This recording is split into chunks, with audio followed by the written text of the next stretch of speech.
It's the Sports Hub. When it comes to Boston sports, we're fans just like you. 98.5 The Sports Hub. And Justin Slayton looking for the put-away pitch. And a high fly ball in the left center field. That's going to carry. That's way back there. That ball is way out of here. And this is a one-run game. His 16th home run of the season, and that'll make it 6-5. It was a long at bat.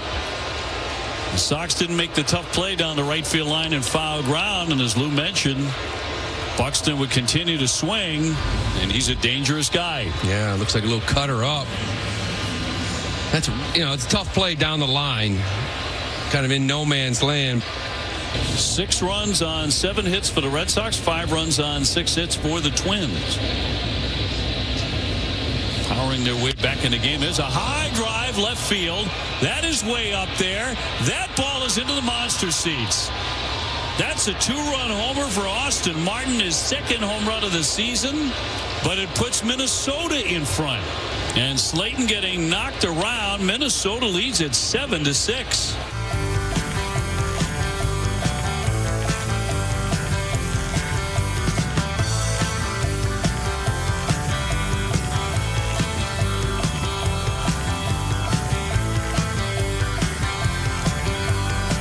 .98.5 The Sports Hub, Matt Dolloff here, and I'm with Jake Seymour here from 2 to 5 on this lovely Saturday afternoon. First time doing a show together with my guy Jake here, but we've been working together in the digital department here at 98.5 The Sports Hub. Jake, we've had a lot of conversations here at the office, but a lot of them are related to writing articles, digital stuff, video stuff. It's a little different now. Now we got to get into radio mode. So are you ready for it, Jake? How you doing today? I'm ready. I'm doing good. Memorial Day weekend, so that's a plus. Nice weather. I thought it was going to rain all weekend, so I'm in on this. This is good. I'm excited. Yes, I am excited too. And if you're excited enough to call in and join the conversation, 617-779-0985. Going to touch on a number of different things this afternoon here, but you just heard the cuts from the Red Sox game last night. That's where we're going to start. And Red Sox, 22-28. 4th in the AL East. They are only 2 games back of the last wild card spot, which is astounding to me. They've been leaking info to insiders about how, no, we feel good about our chances, but because the rest of the AL sucks. So that's a bad sign for the Red Sox. They are 8-15 at Fenway Park, Jake.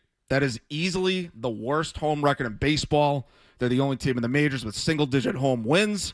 That's based on my research. Hopefully I was correct there. 63 runs scored at Fenway Park this year. That's 2.9 per game. That's the second fewest in the majors. And they're not even striking out a lot. That's not the issue. They just have no pop. They're putting the ball in play, but grounding into a lot of double plays, weakly hit balls. They can't hit it over the wall. They can't hit it off the wall. Can't do much of anything at the plate. And I think last night sort of indicated, the real issue with this team, which is, yes, the pitching and defense has been really good, lately. They have one of the best team ERAs in baseball. They're good and deep in the rotation. They're good and deep in the bullpen. And they've been excellent defensively lately, too. They've started to come together in that department. But if that starts to falter, if that slips up, you don't really have the offense to make up for it. And I think even if they somehow right the ship here, they've sort of righted the ship a little bit lately, but they've still sort of treaded water. They're barely over 500, or maybe they are 500 in May so far. They need to play better than this if they want to get back in the playoffs. They got to find themselves a hitting streak at some point, or a winning streak at some point, rather. Well, hitting streak would also work. Hitting streak would help. Hitting streak would probably lead to a winning streak the way they're playing. But if they could, even if they could, pitching and defense their way into the playoffs, which I think it would be a good story if they could turn it around and get into the playoffs the way they've sort of built the team. I don't want them to fail because, look, people say, like, well, maybe they'll fire the front office. Maybe they'll make major changes if they miss the playoffs. I don't think there's going to be major changes. Even if they get rid of Craig Breslow, they're just going to bring in another guy that wants to sort of execute their overall philosophy. So we can get into the big picture stuff, but for this season, their pitching and defense has to be perfect, Jake. And so if they can't get perfect pitching and defense, then they're kind of screwed. And I think we saw that last night. Yeah, you're right about that. And I think the one thing with this Red Sox team is that they're at the point where they teeter with the results of the games don't matter. where we could come in here and talk about the runs last night and how they had a 4-0 lead, and then they squander it and then blow it late in that game. We can sit here and talk about that and discuss and break that down, but what good does that do anyone? I don't think anyone really – you care that it happened, but you don't care about the fix to it because we all know what this team is. The Boston Red Sox, they're a team this year that ownership, front office – I feel did not spend or do enough to keep the talent they had, because at the end of last season, it did feel like they were finally building toward the future. All these years we heard about these prospects coming up, and seeing that at the big league level, it showed some promise. And Alex Bregman was a big part of it. You got rid of Devers, a homegrown talent who was part of that 2018 team. You got rid of him to not appease Bregman per se, but the sense is that Devers became an issue in the locker room because you brought in Bregman. And then you let him walk in free agency? You didn't go and sign him or try and get something else for him? You just let him walk? So now you've let Devers go out the door, Bregman go out the door, and we all know what happened. This is how you get a ball club that is playing below 500 baseball. Exactly, yeah. And look, I pretty much expected the possibility. I knew it was a strong possibility that Alex Bregman would be out the door after just one season, because of the way they structured that contract. It was basically 3 straight one-year deals, two option years after the first one. So I thought there was definitely a good chance that he'd be gone after just one season. And so they overturn their leadership structure. They bring in Wilson Contreras to be that sort of veteran leadership presence. I think he's a little too hot-headed to be sort of your identity. I think he's a good guy to have in the clubhouse, but can't be your identity. And then they have Jarren Duran, who's approaching 30. He should be in his prime years right now. Having a so-so year. He's kind of turning on a little bit lately, but not good enough. And look, we can point to the pitching and defense, because you go to that 7th inning last night. Who was it? Justin Slayton comes in, who was having he comes into that game last night, Jake, with an ERA of 0. He had not allowed a run so far this year. And we got the replay on in the office right now, in the studio rather. But yeah, he comes in with a perfect ERA, and then this one little pop fly foul ball off the first base line. Wilson Contreras can't make the play. Marcelo Myers sprinting over. Looks like they both called for it. I think they both called for that foul ball. And then Wilson Contreras, he might have gotten distracted at the last second there because of Myers screaming in on him, screaming, "I got it." So I think that might have thrown him off a little bit, and it goes right off Contreras' glove. And a few pitches later, ball is out of the ballpark. Byron Buxton, one of the best, hitters in baseball, one of the best power hitters in baseball. Byron Buxton, I think he's up there in home runs, crushes it. So that makes it a 1-run game. And I think if you watched Slayton last night, he just felt off even before he started giving up the home runs. He felt a little off. Even the stuff that was in the zone, just flat. So he didn't look like the same guy. So I'm not worried about Slayton, but I think that does speak to, if Justin Slayton doesn't come in and he literally continues having a 0 ERA, then what do you got? And so obviously he gives up another home run, 4-pitch walk, another home run. And so they go down 7-6. Greg Weissert, by the way, he comes in, and Teheran Guerrero, they come in. And I was saying going into those innings, like, look, if you got to depend on these guys to sort of hold it down and keep it just a 1-run game, you're in trouble. But they actually come in and limit the damage, and we just saw that foul ball, which again, I put that on Marcelo Meyer overall. I know it goes off of Contreras' glove, but it looked like he was screaming, "I got it," from when he was almost all the way at second base on that play. I think Contreras was the only one that even had a chance at catching it. So I don't know if Contreras didn't call him off or didn't call him off soon enough, but obviously just a miscommunication there. And, that leads to Slayton sort of unraveling there. I don't know if that could be pointed as the catalyst for. But this is all little league stuff. Like, I'm sitting here watching this, and this is perfect timing for it to play. I don't think we could have timed this better. But why is that any infielder's ball? It should be the outfielder coming in and getting that, I think, charging in. I know it's kind of in that gray area, but this is stuff you teach in Little League. And this is what the Red Sox, this is what they do. They make Little League mistakes. You've seen it all season long. And it's just a team that feels like at times they don't have big league players, or they make mistakes that shouldn't happen at the big league level at the very least. And I know you mentioned Contreras coming in and being that leader. The problem with bringing in somebody in free agency after you had a good year, and you can say it's for any sport, and bring him into free agency after having a good year, is that person is not automatically the leader, right? Right. Where if you can argue, sure, Bregman was, the results maybe could be equal or there could be interchangeable, whatever the case may be, that's fine. But the fact of the matter is that Bregman was there for that success. He was already the leader and you let the leader walk out the door. So no wonder why you guys have struggled. I know they've had injuries with Roman Anthony. We'll get into that a little bit later. And they've been dealing with that. Tristan Coss is still in the back, so I don't know what you're going to get from him. But regardless of any of that, there's no leadership. And they're making little league mistakes at the big league level. That's the bottom line we can go with this. 617-779-0985. We're going to continue this conversation, but we're going to take our first quick break here. Matt Dolloff and Jake Seymour on 98.5 The Sports Hub. Boston's home for sports. 98.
The Celtics, the Patriots, Patriots, the Sox, the Ribs, and you. We're Boston's home for sports. 98.5 The Sports Hub. Swung a little bit and had some soreness. So for the time being, we're probably going to back off that until we get through the off day. Obviously, you're not going to have him swinging through soreness and discomfort. So, not as good a news today, but we'll back off and see what happens after the off day with a few more days of rest.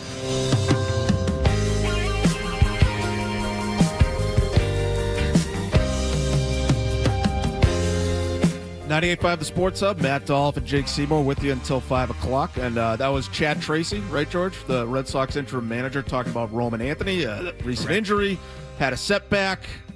He's hurt his oblique, I think, multiple times now, early in his major league career. And so, obviously, the kid has work to do in terms of preserving himself, being able to maybe play through injuries, prevent injuries like this. And so, he's 21 years old. I think he's got a lot to learn in terms of being a professional and doing all the right things at this level. You can't just show up and think you're going to hit 40 home runs and be an MVP candidate. I think he definitely has the talent offensively to one day be one of those high-end elite players. And so I think George had on his rundown, is it too early to call Roman Anthony a bust? Yes, it's way too early for that. He's 21. He's just getting to the major leagues.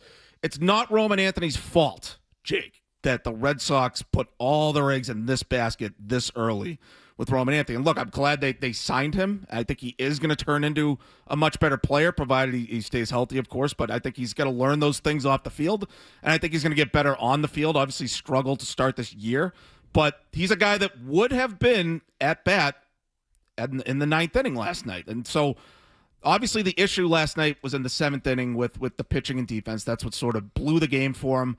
But at the end of the day, you get to the ninth inning, and your 1, 2, 3 hitters are up, and you're only down 2, that's when you should be sending your very best to the plate. That's when teams would be sending their very best hitters to the plate. That's when the other team needs to put in its best reliever, put in its closer, and hope that he can shut the door, and you got to make it tough on him. And what do the Red Sox have to answer that? Jarren Duran, Ceddanne Rafaela, and Wilyer Abreu, who I think are all good, solid players, right? You mentioned last break about, not having it's like they're not even major league players the way they play. Sometimes they sort of play that way, but I think those guys are solid, they're solid players. They can't be your cornerstones, top of the order, heart of the order.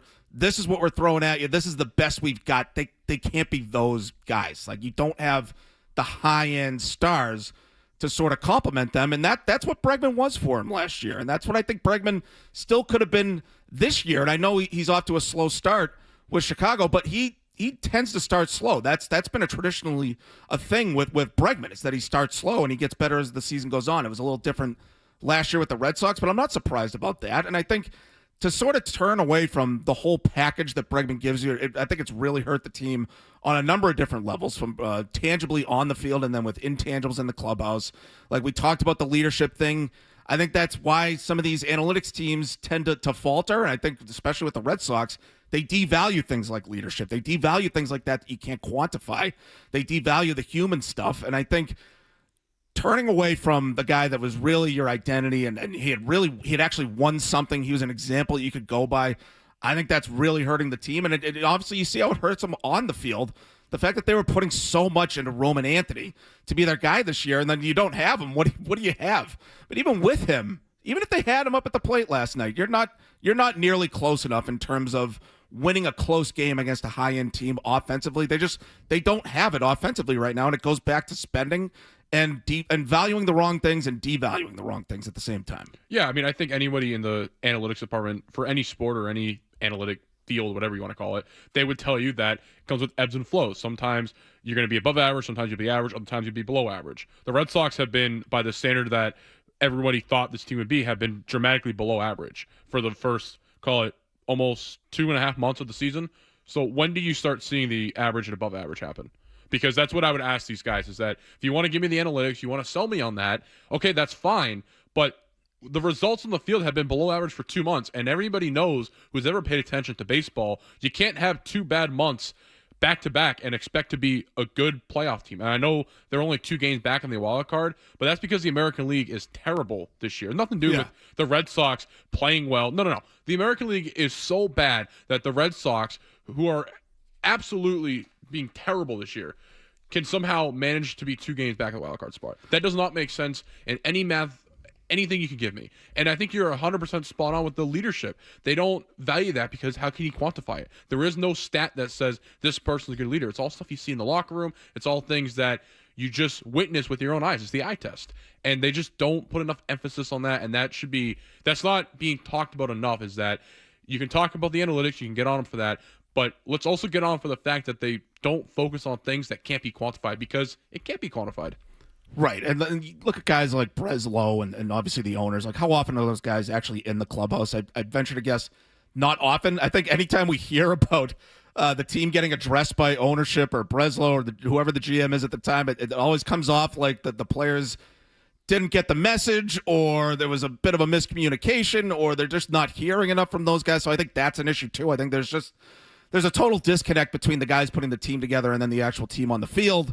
And then there's a disconnect between the actual players on the field because they don't have that sort of glue to hold them together in terms of leadership and all that. And I do think it goes back to spending. But look, I think to say spending is the issue is to sort of oversimplify it. And I don't think it's totally accurate, because I just got the numbers here. If you go to Spot Track, the tax payroll for the Red Sox, they are in the tax, 6th highest in baseball. So yeah, like you look, okay, they're a top 10 spending team.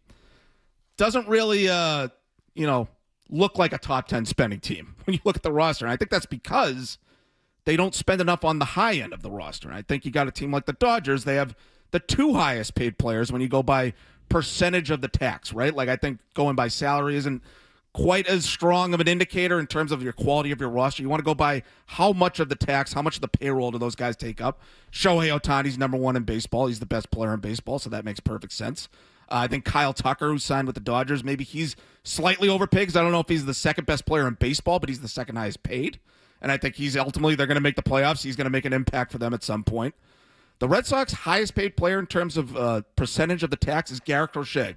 Do you know where he ranks in baseball? It can't be very high, I think, right? 34th. Yeah. Their highest paid player is 34th in major leagues in terms of how much of the tax he takes up. That's what I've been looking at, because you look at these top contending teams. Look, it's kind of a weird year, right? Because the top 10 teams in baseball right now, it's literally 5 teams that are top 10 in spending, and then the other are bottom half of baseball, basically. So I love that you're going down this rabbit hole as well, because I don't tend to praise the Red Sox defensively. I don't even want to give them that credit, because in terms of defensive runs saved, I would attribute that statistic to being artificially inflated by all the opportunities that you have with runners in scoring position and the ability to throw guys out at the plate because you're crap in the bed, defensively there. But in terms of payroll, do you know who the highest paid positional players is on the team? That's be Trevor Story, right?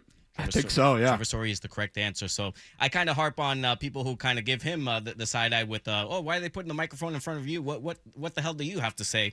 Well, he is the highest paid positional player on the team. So like, this is where we're going with the team. This is the leadership and the lack thereof that you guys are kind of pointing out. Is there's big void on this team, and this was the problem going into the season. It was very apparent. Another guy who needed to step up and be a leadership presence for the Red Sox this year, Trevor Story.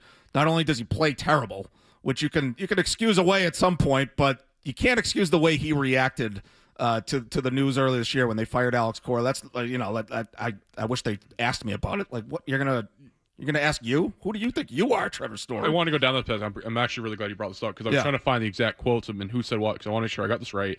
Is you talked about you're not sure how often, like Sam Kennedy, Craig Breslow, John Henry, and ownership, how often they're in the clubhouse, inside the clubhouse talking to these players. And I'd argue that's probably a good thing, because after they fired Alex Cora and Craig Breslow talked pregame before that game in Baltimore, it was not good. Story said, if this shows us anything, it's we're here to play baseball and that's it. We don't make decisions. We don't have any input on that. And then Garrett Whitlock, I thought, had the best quote of this whole thing.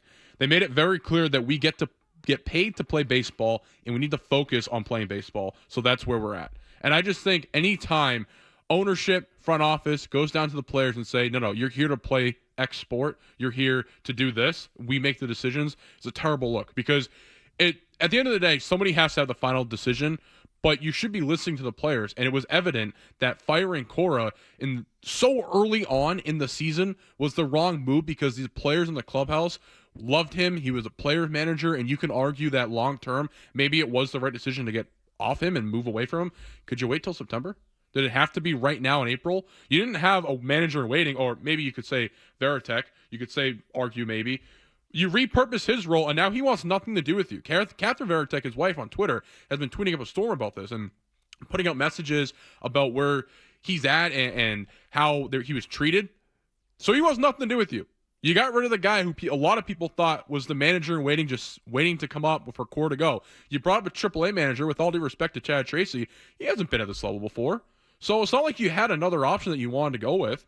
And if I'm Craig Breslow, maybe this was an ownership thing that he couldn't get rid of Cora. Why are you firing him now? It's not like you're at the start of your tenure as the Red Sox chief baseball officer. It's not like you're at the very start of that. You're in the middle of it, maybe toward the end of it, depending on how you want to look at it, and you get rid of the manager now? I just all this, everything you look at just says, wow, the Red Sox, from the play in the field to the front office, they make decisions that seems like they don't understand what needs to be done at the big league level. Right. I think you just nailed it right there. I think two things can be true. I think Alex Cora probably deserved to lose his job with the way they started and the way they looked like they didn't even know what a baseball was. And it's like, isn't that your job, Alex Cora, to get the most out of this roster? But also it could be true that they are delusional about their roster if they think they could just blow out their entire managerial staff and just turn things around that way. And that's going to lead into the next portion of this conversation, which we will do after we come back from this break. 617-779-0985. If you want to join in and talk about the Red Sox, that's what we're on right now. Matt Dolloff and Jake Seymour will be right back on 98.5 The Sports Hub. It's a business at the end of the day. Boston's home for sports.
What game? It all happens here. 98.5 The Sports Hub. They're not going to give up yet, and they're not going to give up yet for the reason I just stated. The American League is weak. So I believe the Red Sox this morning are only 3.5 games out of the wild card race. So at that point, you're thinking, all right, we get hot, we get our offense going. Maybe they will, maybe they won't. Certainly isn't going right now. Then we have a chance. They certainly pitch well enough. Now, come July, if it's not looking great, then you do sell pieces off, but you don't give up yet. And yes, Aroldis Chapman, when he was doing his hugs the other night going into the bullpen, people thought, here go the Red Sox selling off pieces already. It didn't happen. It was a false hug watch. So the Red Sox will remain intact, at least for the foreseeable future. Rosenthal, a top baseball insider, talk about the Red Sox potential plans between now and the trade deadline. He said they were going to remain intact. They're not giving up just yet because, hey, the rest of the AL sucks. Not because the American League is weak. Right. Not because we're confident in our guys. Like we're going to stay the course because the rest of the league sucks. So maybe they'll stumble and maybe we'll be just good enough to sneak into the AL wild card, which, look, I'd be fine with it because that's what we were expecting going into the year. I wasn't expecting them to be great offensively. I thought they were going to be middle of the pack at best offensively. They've obviously been worse than expected in that regard. But the pitching and defense has pretty much been as advertised. They get everybody back healthy. They have a full complement of pitchers. They're going to be one of the best pitching teams in the league. That's going to give them a high floor. And, they get hot for a little bit here and there offensively, and they could go on a win streak and jump up in the standings. Maybe they can sneak into the playoffs. I'm fine with all that. Here's the problem with what Rosenthal, not with Rosenthal, but, this is what he's relaying from the team. They're only talking about selling. Who said anything about selling? Who says the Red Sox need to sell right now?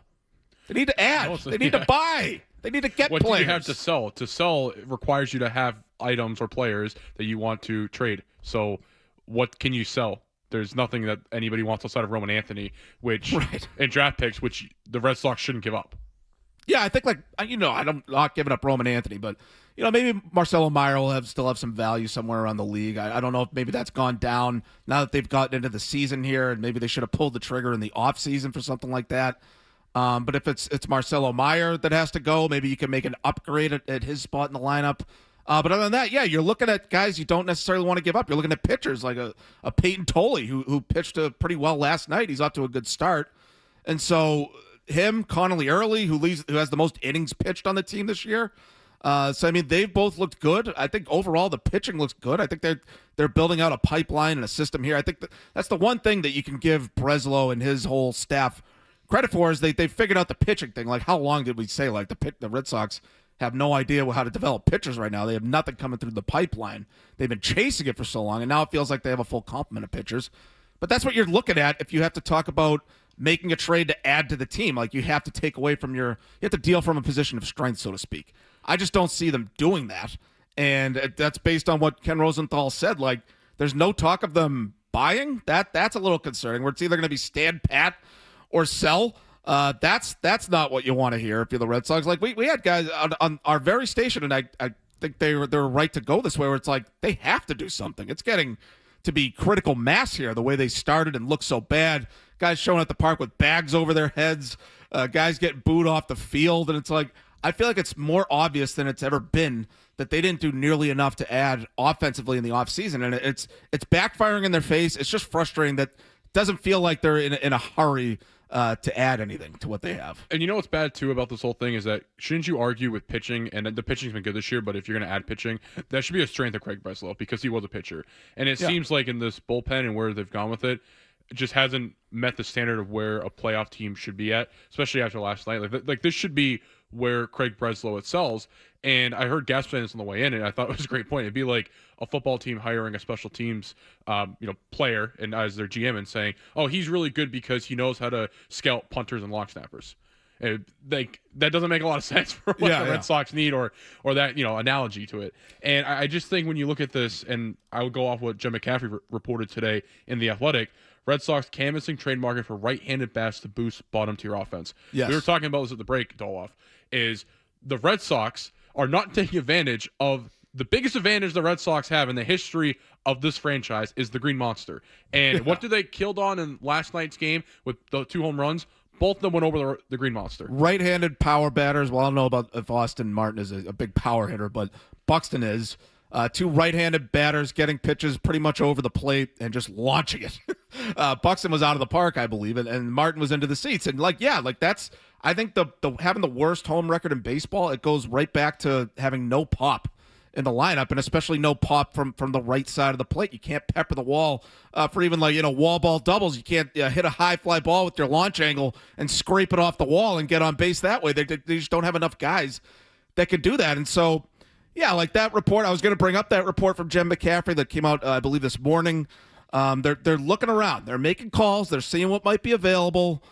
It still doesn't inspire confidence. I expect them to, make maybe another Wilson Contreras equivalent type of addition. And it's like, you'll get better, but it's not going to be, they're not going to make a trade for a big name. They're not going to make a trade for a guy that really moves the needle. I don't think. I just don't think they're in that mode right now. I think they're in a mode of they want to get the most value over what they have, and they don't want to overspend. They don't want to add too much to what they already have spent in terms of the tax. And I think they're kind of doomed if they're not going to take that route. Like, they have to make a big addition if they really want to, make that push into the playoffs and go on a real run. Like, maybe they could sneak into that last wild card spot with pitching and defense, but you're going to bow out in the first round. You're going to bow out in the wild card round probably, like they did last year. And I think that goes back to not being willing to invest in what it takes to really get over that hump and get to that next level, which is a high-end, experienced, high-end elite position player, which I think those guys tend to be the most expensive players in baseball, and they are obviously averse to doing that. They traded away the one guy that was on one of those deals on Rafi Devers. But then you look at teams like the Dodgers with Shohei Ohtani. Like, you really got to extend yourself for those high-end guys to really get to that next level and get to the end of the season. Because if they think they could just coast on the way they are right now and actually be a World Series contender, I think they're sorely mistaken. Oh, they're not even a playoff contender. I mean, outside of the American League being terrible, if this was a normal year, they would be outside of the playoffs, and we'd be sitting here saying, yeah, the season's done, and there's no reason to even watch. The fact that you're able to watch and at least maybe get some enjoyment out of this is because there are only 2 games out of the wild card race, and it's May. And isn't it sad that this is what we're talking about with this Red Sox team? Yes. That it's May 23rd, and we're talking about the wild card spot. Oh yeah, they're 2 games out of the wild card spot. They could sneak in there. What? It's not like it's September and there's a 10-game lead in the American League East, and the Sox aren't going to overcome that. This is the worst part about it is, what's the fix here? Well, the fix is to get players, to spend more money, and to help this roster. And we don't, I mean, I don't want to speak for yourself, but I don't have any confidence that that's what's going to happen in the front office and ownership this offseason. Is there anything that they've done in the last 5 years that would put confidence in that for you? No, I think every move they've made has been sort of out of desperation. Like the Ranger Suarez signing, and he's having a good year. I like him, but the fact that they couldn't just do that for a position player, they couldn't just go the extra mile to keep Alex Bregman. It's very frustrating. I think the fact that they turned around and they signed Suarez to that deal shows that they were willing to spend. They were willing to go 5 years or whatever, but to really to pinch pennies at the very top of that contract and not just take that extra step that it took to get Bregman to stay here, it's very disappointing.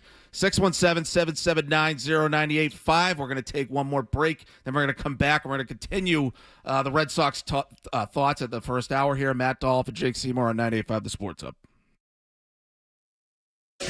Boston's home for sports, 98.5.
Boston sports, yeah, we got that covered. 98.5 The Sports Hub. Narvaez after the game making the point that, like, yeah, his head was out of it after the Austin Riley thing. He looked miserable out there. And I think everything being out there, he started to feel bad for himself that he had to go and eat it. But no, I think the reason why Brayan Bello started today, first off, Giovanni Moran went out there both times and failed as the opener, gave up runs. The first outing, Bello came in and had to start against the Tigers starting lineup. I don't think they looked at the first inning and said, oh, like, it's definitely an opener. That's the reason that Brayan Bello succeeding. It was more just getting him into a rhythm and feeling right. The problem is you throw him out there against what's been arguably the best offense in the sport. That's the first time he has to go through it. But this is also the price you pay when your bullpen has had to work like it has had to. And yeah, Tolley was able to go deep the day before, but the bullpen has been overworked in general. They're trying to save an inning there. When they've used an opener, it hasn't worked. I think they tried to get Bello back on the saddle, but when you have a guy who just can't seem to get right between the... That was our former colleague, Tyler Milliken. He's off to greener pastures. Congratulations to him on the next stage of his career. But yeah, that was a good one of his classic rants about Brayan Bello, who last couple starts sort of turned heads by the fact that the Red Sox went to openers in his starts as a way of sort of trying to help him, trying to get him going, because he's off to an awful start this year. The starts with the openers work. They do two starts in a row here where he comes in the second inning, or he doesn't start the game. And he has a 1.35 ERA in those two starts. So you're looking at it, it's like, okay, maybe they're getting him right. So they say, all right, let's try to go back to putting you on the mound to start the game here. They go out to Atlanta, and Bello pretty much immediately goes back to what he was. He immediately reverts, gives up 7 runs in 5 innings, gives up a home run in the first inning there. Guys immediately getting on base. And just, he's been a mess this year. And it's like, this goes back, again, I think, to the leadership thing. Like, he's a guy who's always been sort of a head case. I don't know if he's been necessarily like an unlikable guy, but he's not a guy that inspires confidence with the way he handles things mentally. The second something goes wrong for him, it unravels. And, he starts walking guys, giving up hits, and then it just sort of snowballs for him.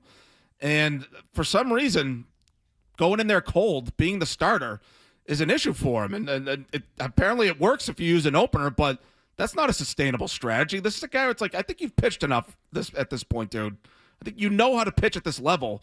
You even looked good in the playoffs last year, didn't he? Against the Yankees, didn't he have a good start? I could be thinking of something else, or maybe thinking of a late regular season start, but he looked good at this down the stretch last season. It looked like maybe he was a guy that was sort of turning the corner. But he's a total mental case. And they tried an opener. It looked like they were turning around. They go right back to him starting, and he immediately craps the bed right over again. So, like, Jake, I wanted to get your thoughts on Bello. So I think Milliken brought a lot of good points on that. But the one thing I'll kind of jump off of is that he talked about they felt like the Red Sox maybe felt like they're getting into a rhythm, and he was settling into a role. Well, Bello, if you have somebody else come in to start for you, and then you have to settle into a rhythm in the second inning, then you have a mentality problem in the game. You're not ready to play. And it feels like that's been a lot of what Bello has been, maybe his biggest hurdle in his career so far, is he has the talent and the body and everything, like all the tangible things you need. But that intangible mentality side of things seems like he's just lacking on it. And I just feel like if the solution to you pitching poorly is having another person come in and start, you have major issues. And if you're not upset about that, I'm going to say you have an ego issue as well. Because starting pitchers, I think it's safe to say, just a general maybe stereotype you could call it, is they have a big ego. They care about themselves. They want their stats. Right, give me the ball. Give me the ball. That's who starting pitchers are. And the greatest starting pitchers have a lot of those qualities, characteristics. If Brayan Bello's okay with this, then he has major issues. And I would argue because of that, he can't be a starting pitcher. So I'm at the point with this guy, when Garrett Crochet comes back from injury, put this guy in the bullpen. Let him be a reliever. I don't know, maybe he can be a great reliever for this Red Sox team. Maybe be a closer after Chapman, depending on what happens with him long term. But he can't start anymore. You can't have a reliever come in. I don't care if it's Moran. I don't care if it's anyone else in the bullpen. You can't have a starting pitcher who can't start games. Yeah, I've never heard of this. A starting pitcher who can't start games? Are you serious? Come on. Right. Yeah, maybe they should make him the opener. Tell him, like, you just have to pitch 2 innings and then you'll get out of there. Maybe that'll help. Because I don't know, maybe he's looking at it, it's like, how am I going to get through 6 innings the way I'm pitching right now? I don't know what his mentality is, but I think you're so right, Jake. If he's not a guy that wants the ball, that's just kind of soft on his part. The fact that he was apparently okay with this sort of thing, but yeah, no, I'm with you on going to the bullpen, long relief. Like, he's obviously not a traditional relief pitcher with his profile, ground ball guy, sinker guy. So, but if he could be a middle reliever, spot starter, 6th starter, and comes out and pitches long relief, like, that might be the route to take with him at this point. And this is another guy that they signed to one of their affordable long-term deals. I don't know what year of the deal he's in right now, probably like the 2nd or 3rd year. So he's here, unless they can trade him, unless he's one of their pieces that they can trade off. But I mean, that on the flip side of that, he's not costing you too much money, so it might be palatable to put him in the bullpen or somewhere where he doesn't have to be a starter to be relied on to be, part of the rotation, where it looked like going into the year, it felt like he was going to be at worst your 3rd starter. But like now it feels like that has changed, because look, you got a healthy Crochet. He's obviously the ace, right? They signed Sonny Gray. He's having a good year, 2.93 ERA. He could be their number 2 pitcher just based on how he's pitching. So I didn't think he could be that guy, just in general on paper, But I think with the situation that they're in right now and the way he's pitching, he could be their number 2 guy. But you got Tolley and Early both up there, both pitching well. Those guys could be your 3rd and 4th starters. And then you're talking about Ranger Suarez as your 5th starter. Like, Ranger Suarez is better than a 5th starter. Like, I think they got a really good rotation even without Bello. So I think you run that down. I think you're totally right. You bring Crochet back. You put Bello in the bullpen. See you later, guy. You got to be the 6th starter, long relief, if you're not going to figure it out as a starter. And that may be where his career goes. And this is where I'm going to jump off this as well, is what do we talk about the Red Sox? We talk about money, spending, and trying to be as cost conservative as possible with this Red Sox. That's the mentality, it feels like, of the front office and ownership. So they decide to try and get early on these contracts so they don't have to pay them the money that they would have to pay if they hit free agency and are on the open market. Okay, that makes sense from a business perspective. But if they want to be cost conservative, you got to give the contract to guys who actually earn it. Not guys like Christian Campbell, who have a hot start right off the bat and is terrible and can't get into the big leagues now. He's stuck in AAA. Maybe he gets called up again this year. Who knows at this point with how the season going? Sorry to cut you off, but the fact that he's still in the minors, that's a terrible disgusting. sign. It's terrible, especially with how this team is playing right now. I would have just said, you know what, get this guy up here, because the Red Sox are so bad and we're not performing well. Like, if I'm front office, we're not performing well, and let's just get him up here and see what he does, and let's him figure it out at the big league level. Instead, you're having him down at AAA in Worcester trying to figure this out, and it's not probably working. Roman Anthony, I'm going to put off to the side. He's injured. I think there is something there, so I'm not going to get on him. But then Bello, he took the bait too in that contract, and those guys look like smartest guys in the room right now because of what it transpired pretty much. But both those guys with those contracts, can you say they wasted money on that? So you tried to be cost effective and it's backfired on you. And then you let guys like Bregman walk through the door because it was too expensive. Okay. Good one, guys. That's real smart. It's great stuff. 617-779-0985. No commercials here. Jake's going to give you a quick look at the headlines. Then we're going to come back and we're going to transition to the local basketball club. I need to get thoughts from one of our resident green teamers here on the Celtics. So we're going to come back and do that. Matt Dolloff and Jake Seymour on 98.5 The Sports Hub. From the Town Fair Tire Studio, this is strong finger all up and This is home of the 18-time world champion Boston Celtics. WBZ FM and HD Boston 98.5. The Sports Hub. Sports Hub headlines. The Red Sox are canvassing Major League Baseball for a right-handed hitter, according to the Athletics' Jim McCaffrey. And after suffering an 8-6 loss to the Twins Friday night at Fenway, the Red Sox are back on the diamond today for a 4:10 first pitch.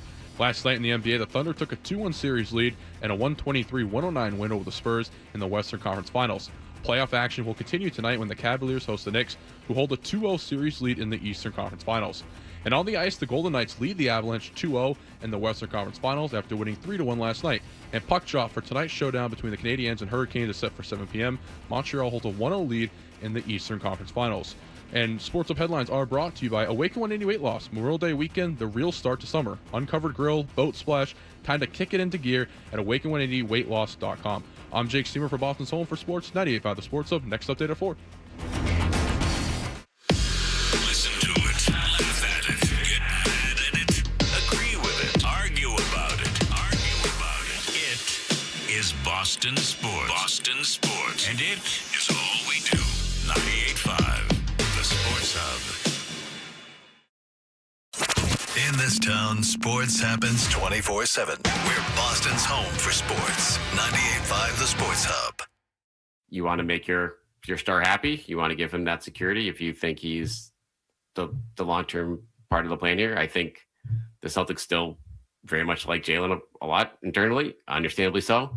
On the other hand, you have to look at team building going forward and being like, is this the path, like in this second apron era, Bobby? Like, is having two max guys like that at that age, at that point in the career, is that the best path going forward?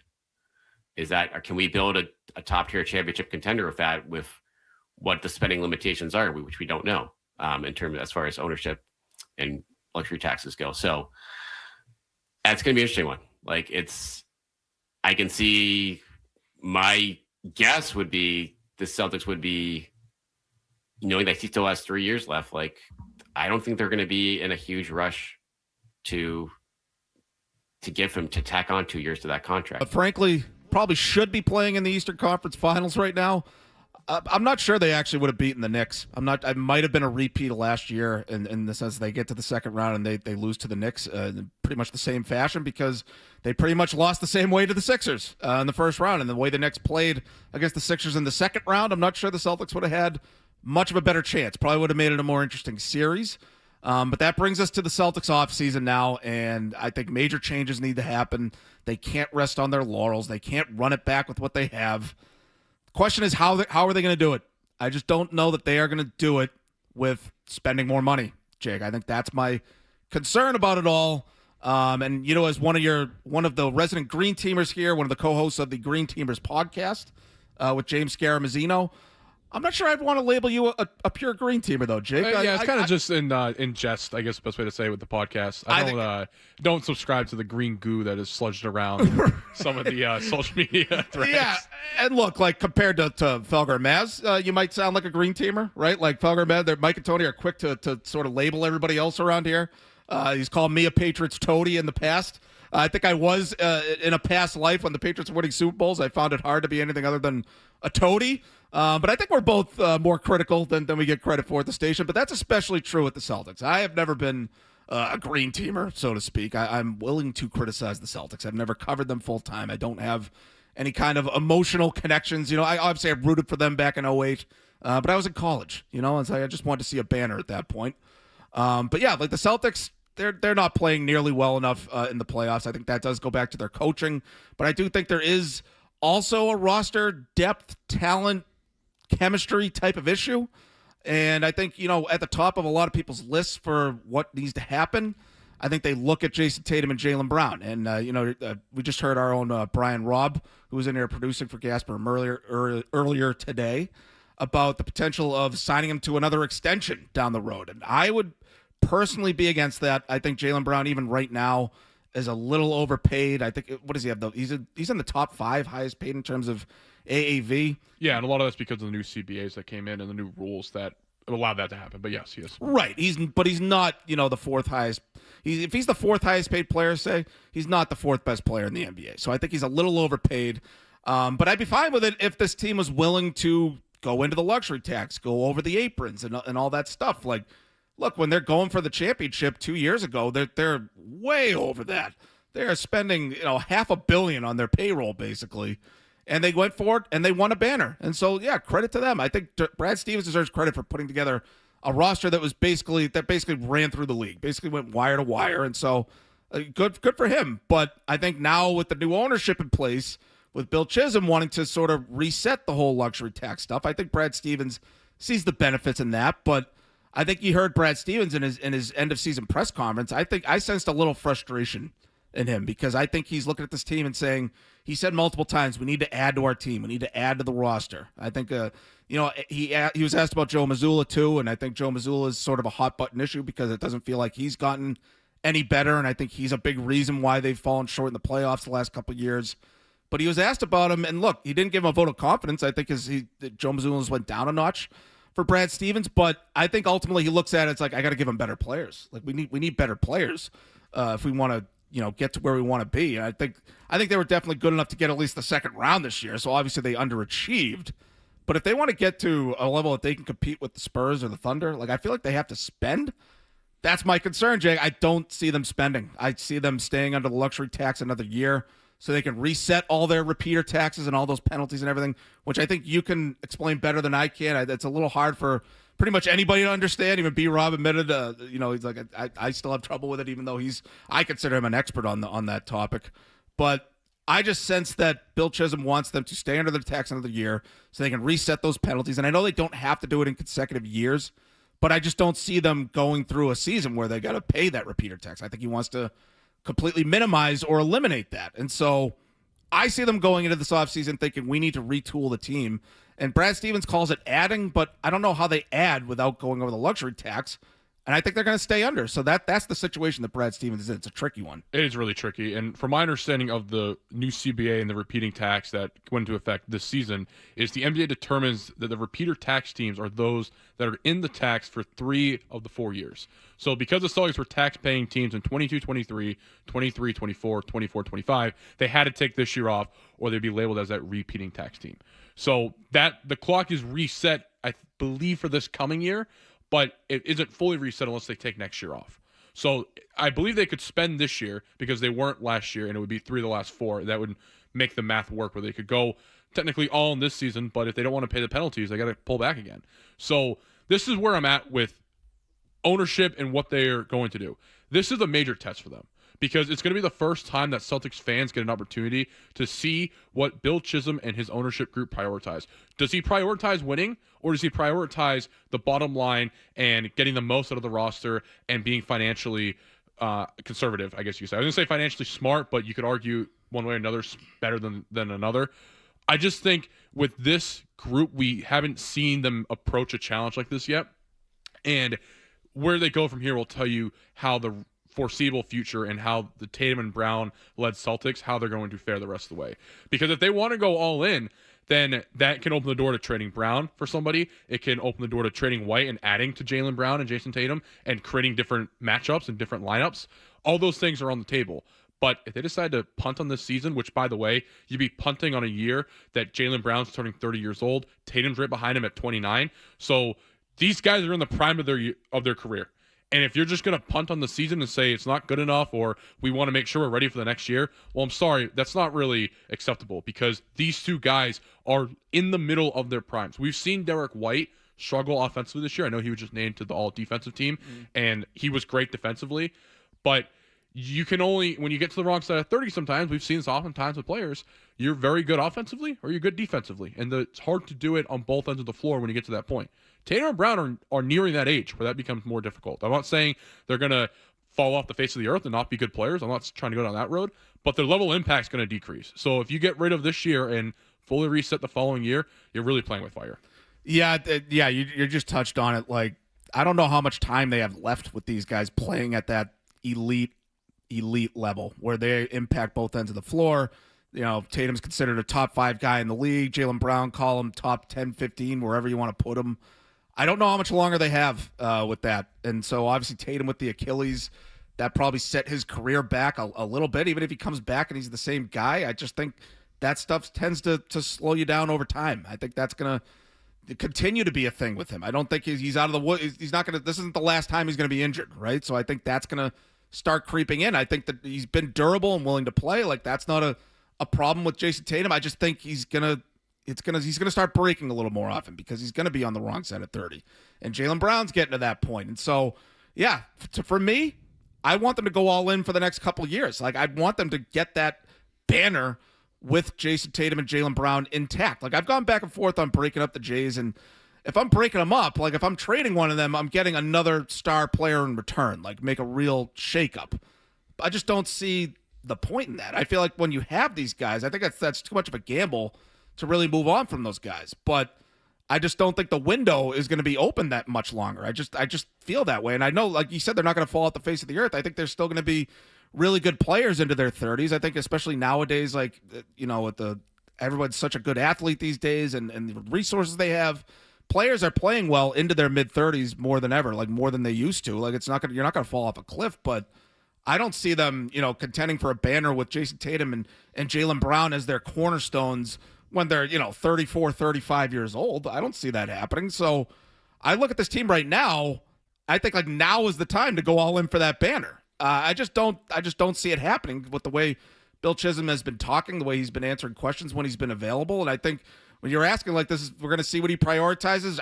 I hope he proves me wrong, but I think he's more about the bottom line. I think he's more about that right now anyway, because I think he wants to reset all those penalties. A private equity guy comes in, they immediately cut all these costs. They just barely get under the tax with the way they maneuver at the trade deadline, which you could argue even that made them worse for wear. They trade for a guy, Nikola Vucevic, who barely even plays in the playoffs. And so, like, what was the point of that? So I think he's prioritizing, getting under the tax and cutting costs and that whole thing. I think he's prioritizing the bottom line right now. I'm not saying that doesn't mean they're never going to spend or they're never going to go all in. But I think right now the priority is getting the spending down and getting what he likes to call flexibility. But I look at these private equity guys, analytics guys, and things like that. I think they probably think they're smarter than us, but they probably are. But they're smarter than they think they are. They think they can win other ways. I think they think they can win without having to spend for those high-end players. And like the fact they have the two high-end players now, it's like that's good enough. We don't need to spend any more. We're going to retool the rest of the roster. We're going to figure it out. And I think there's ways that they could improve the roster without necessarily spending more, which we'll get into, trading other guys off the roster. But I just think the way it's set up right now, I think the fact that they got under the luxury tax and they did it so aggressively, I don't see them turning around and going back to spending. I think it's going to be another offseason of staying under the tax. And I think Brad Stevens has a little air of frustration about it because he's going to have to do some creative maneuvering if they want to stay under that tax and retool and improve the team. Yeah, and I think the other thing to highlight with all this is the punishments that are in place now for teams that spend over the luxury tax and get into the aprons are real, and they do hurt you for building a roster. The second and first apron especially, because that is when you're talking about exceptions, draft picks, all those things come into question when teams are consistently paying into the first and second aprons. But paying over the luxury tax, that's strictly financial penalties. So ownership, if they wanted to go all in this year or going all in this year and the following year and the years after that, they're just paying a penalty. I believe it's per dollar based on what you go over, depending on which bracket it is. So I was reading in the Athletic that had it right here, and it lost on me. But essentially, it's like $2.50 for every dollar you go over between like 0 and 5 million, and it goes up from there, and it goes up each year you're in that repeating tax team. Again, strictly monetary. So you don't lose draft picks. You can still get your exceptions. And then there are other years where you can go all in and go to that first apron, second apron. It's just a matter of, are you willing to pay that penalty? And this season, we can confidently say that the Celtics decided they did not want to pay that penalty because they got rid of Porzingis, got rid of Holiday, got rid of Horford, let Cornette walk. All these different guys commanded a lot of money or had a lot of money left in their deals, and they decided to get rid of them. And we can argue that for a lot of those guys, it made sense, right? Holiday, Porzingis especially hasn't looked like he was in the green and white. So maybe that was the right decision to move off a lot of those guys. But this year, you got to invest. There has to be something that happens, whether it's moving White for somebody, maybe it is going out and getting Giannis and keeping Brown and Tatum together. There has to be something that happens that allows Celtics fans to grasp on the hope, because if that doesn't happen, you're looking at Tatum and Brown's legacies being just that one championship in 2024, and that would be shameful. 617-779-0985. We're going to take a break here. We're going to come back and continue the Celtics conversation. Matt Dolloff and Jake Seymour on 98.5 The Sports Hub. Boston's home for sports, 98.5.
Boston sports, we're fans just like you. 98.5 The Sports Hub. I think Giannis wants to go to Boston, and I'm not sure Boston wants Giannis. And I think that's the push and pull right now. What makes you think he wants to go to Boston? I just think he does. I think he wants to stay in the East. And I think a certain guy in the Celtics has the same shooting coach as him. And I think there's a lot of respect for the organization. And I just think that would be a team he would be interested in. But I also think Miami is another team he'd want to go to. Yeah. And by the way, the league's more fun if he goes to Miami. The league's more fun if Jalen and Jason stay together next year. Sure. Giannis goes to Miami with Bam, and they just kind of figure it out, heat culture style. Big item this offseason in terms of will he not be traded? Will he go to the Celtics? I believe that he wants to come here. Like, remember when he went out of his way to talk about how great Joe Mazzulla is as a head coach? So, like, I think he obviously wants to play for Joe Mazzulla. I wonder why that would be. Like, does he want to start shooting threes? I tend to doubt that. It's either that or he likes the, I guess you call it, intensity that Mazzulla can bring in terms of what he's talked about. Like, on these areas, you mentioned the challenge coin. He's been on podcasts talking about killing and being violent, the escape rooms, like all those different things. I think oftentimes athletes can relate to that because a lot of those characteristics translate well to being competitive or being competitors. I do like the challenge coin thing. That was one of the greatest things I've ever heard. This is live life like we're in like an Assassin's Creed video game or something. I hereby challenge you. I've gone back and forth on a lot of things in terms of breaking up the Jays, like what to do in terms of the top end of the roster. I'm a no on Giannis. I'm just a little too worried about his Achilles. You want to have another Achilles.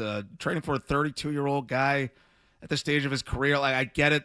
Like I was saying, guys can play well into their mid-30s. It's just Giannis still hasn't had that devastating injury that really sets him back, and I feel like it's going to happen wherever he goes next season. I just feel like if he comes to Boston, it could happen as soon as next season. I'm just a little too worried about that, and I just feel like it's too big of a risk to really break up what you already have, and I think that league especially, talent wins out, and maybe Jason Tatum and Jaylen Brown don't turn out to be as great as we want them to be in terms of the top end. Do they win enough championships? Do they play well enough in the playoffs? I think there's fair questions about them and how they've played in the playoffs and how they play in close competitive games. I think there's a lot of fair questions about them. They won the championship as front runners. They had never really had a real stress test. They weren't really tested by anyone on their road that year. They just sort of blew teams away. And especially in the finals, they just blow the Mavericks away. The one game they lose, I think they sort of laid down because they wanted to come back here and win it. But then you get them into a tough competitive series, and it gets close and tight, and you really got to come through this one possession. They've come up short there. And so I don't know that Giannis necessarily changes that, but I just think it's too big of a risk with the health and changing up the mix, the chemistry. I don't know that Giannis is the answer to that. And if they don't want him, like maybe they're just driving a hard bargain for Milwaukee. They don't want to give up too much. But if they were to get Giannis, I'd rather they add him to Tatum and Brown. I don't know how possible that is, putting all, like $160 million or whatever into three players. I don't even know how doable that is, especially if they want to stay under the luxury tax. And could they even fill out the rest of their roster after that? Well, but if it's Giannis, if you're going to stay beneath the luxury tax, if it's Giannis, you got to add him to Tatum and Brown. I don't care how you do it. Figure it out. I don't want it to be like switching out Jaylen Brown for Giannis. Where do you stand on that? Yeah, so I would not trade Jaylen Brown straight up for Giannis. I just think there's too many things wrong with Giannis being on the wrong side of 30, the injuries that he's had. I'm worried about his Achilles, just all these things that I think make him not an asset that you want to invest in long term on. But if you can get him here and keep Brown and Tatum, totally in on that. Oh, yeah. And the reason why I say that is because outside of the fact that he's Giannis Antetokounmpo, MVP caliber player, the best years the Celtics have had with Tatum and Brown is when they've had roaming big men. So think of Rob Williams, Porzingis even, and Horford they use at times in that capacity. If you could use Antetokounmpo as one of those roamers in the paint area, especially on defense, I think that could be dangerous for the Celtics. And I think that's where Tatum and Brown can really excel because, especially with someone like Antetokounmpo who can just run out in space and get in transition and play fast, Giannis at the center position would be so intriguing with Tatum and Brown. And I think that would help because he comes in and he is one of I won't say the first option because it's probably still Tatum's team. Actually, definitely is Tatum's team. But he can be the third option and take nights off and rest and be ready to go for the playoffs. And Brown and Tatum can do their thing, and it can work like that, I think. But I would not just go in on Giannis while giving up Brown because of the health concerns and even the stuff that Miles Turner had, the podcast clip where he talked about Doc Rivers not having the accountability for players and Giannis showing up late to all these different, plane leaving and meetings and whatever. Those are reasons why I wouldn't just trade straight up for Giannis for Jaylen Brown, do a swap. But if you can get him in with the 2 stars here, absolutely in on that. Yeah, I'm not worried about necessarily about like the diva behavior out in Milwaukee because that's just a guy that wants out. I think he starts to go in that direction. Like it doesn't necessarily guarantee that that's going to carry over here. Like especially if he wants to come here and wants to play with Joe Mazzulla. I think he'd be a good soldier, but I think at the end of the day we are touching on one of the things that is always a consideration in this league, especially the NBA, is the egos and the hierarchy and how is the team separated? How do the guys separate from each other? Who's the guy? Who's in the lead? And I feel like that has always been kind of an issue with Tatum and Brown. I don't know necessarily that they have personal issues with each other. I think it's strictly a business thing, strictly like a basketball thing. I think Jason Tatum and Jaylen Brown like each other, and I think they get along and all that. But I think Brown probably does look at it as like, hey, I'm the guy that won Finals MVP. I'm the guy that won the Conference Finals MVP. I'm the guy that had a chance to showcase myself as the number one guy on the team, and I finished 4th in the league in scoring. I'm MVP votes, all that stuff. But I don't know that. I think you get to the end of that series against the Sixers, the way he blew it in that 4th quarter, he had a chance right there to have basically a signature moment in his career, and it went in the opposite direction. And so I think we've seen enough that Tatum is the guy.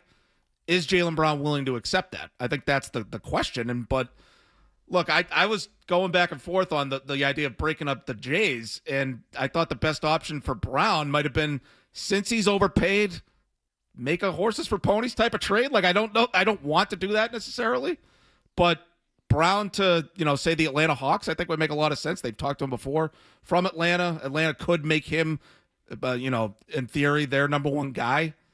But I don't know. Where do you think? How do you think that would work out if they were to trade Jaylen Brown for, call it 3 guys? They have good players that you could send back. Dyson Daniels, who is also an all-defensive point guard. Onyeka Okongwu is a good center. He could play center for you. Jalen Johnson's their best player right now. Like, if they could package those guys, if they wanted to bring in Jaylen Brown that badly, yeah. How would you feel about a move like that? I don't generally like moves like that, but for the Celtics, this situation, if Brown wants out, he wants to go to Atlanta, that might be their best option. So the thing I keep going back to in any scenario that involves trading Brown and getting a package of players for him is it's so hard to do what the Celtics did in terms of building this team. If you go and look at it, right, they didn't even tank. They got lucky that the Nets were stupid enough to give up all these first-round draft picks for an aging Paul Pierce and Kevin Garnett. So they weren't taking. They were building a winning culture and then got 2 of the best players in each of their, you can call it top 5 draft orders of like how the prospects went. They hit on both those picks. That is so hard to do. Look at the teams that were around them. The Sixers and the Lakers. Now, the Sixers obviously had Embiid, and that was a few drafts before, but the Lakers didn't hit on any of those guys. They got bailed out because LeBron James wanted to go to Los Angeles, and Anthony Davis followed suit. So they got bailed out because of that, and the Sixers had Embiid, who was from a few draft classes ago. They got kind of bailed out in that too. But the Suns were also in that. It took them getting Chris Paul and DeAndre Ayton years later to get fixed. So when we talk about trading Brown for a plethora of players, whether it be Atlanta or name another team, I just say I don't know if that's the ending that you want. Is that really the most value you can get for Jaylen Brown? Because those players you mentioned are good players. They're not bad players. But it's horses for ponies. It's exactly. It's what you'd mentioned on that. And I just think trading away someone of Jaylen Brown's caliber, unless if you're getting somebody like Antetokounmpo, is a hard sell for fans because it kind of just means that you prioritize. I don't want to say you don't prioritize winning, but you're definitely focusing on the contract and the business model of it, not the championship driving, which is what Celtics fans want and what the organization has been built on for all these years too. Quickly, I'll push back on that they weren't taking. I don't know how old you were the year the 1 year they did tank. Well, that was quite a tank. The year they brought in Chris Humphries, Marshawn Brooks. That was remember that year? They were tanking that year. That's definitely fair. But that was the reset year, and but they ended up with Marcus Smart. So to your point, they lucked out with the Tatum and Brown picks because the Nets. And were this so is bad. Also why this is something else I've been thinking of. this is why I would be okay with the Celtics trading away a lot of draft picks to go get somebody like Giannis, because the Celtics as an organization, and also Brad Stevens with his tenure so far as being the Celtics GM, he's figured out how to draft players or find the diamonds in the rust and hit on those guys. So even if they get rid of picks for Giannis, someone of that caliber, I'd be okay with that, because you have someone like Brad Stevens who can come in and find guys like your Luka Garza's, who Garza's not a great player. He's certainly at the upper echelon in the NBA, but for what they got him this year, he did his job, and that was a good sign by Brad Stevens. Did he miss on some? Yeah, he definitely did. I just think that I would have confidence in the front office to find some of those players because of what they've done previously. I completely agree. If it's doable to add Giannis to Tatum and Brown and figure out the rest of it, I have confidence that Stevens can figure it out. I just don't know that they're realistically going to do it that way. 617-779-0985. I see a couple calls on the line. Hopefully they stay on and we can take some calls here, but we're going to take a quick break here and come back. Matt Dolloff and Jake Seymour on 98.5 The Sports Hub. Boston's home for sports. 90.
Celtics, the Patriots, the Sox, the Revs, and you.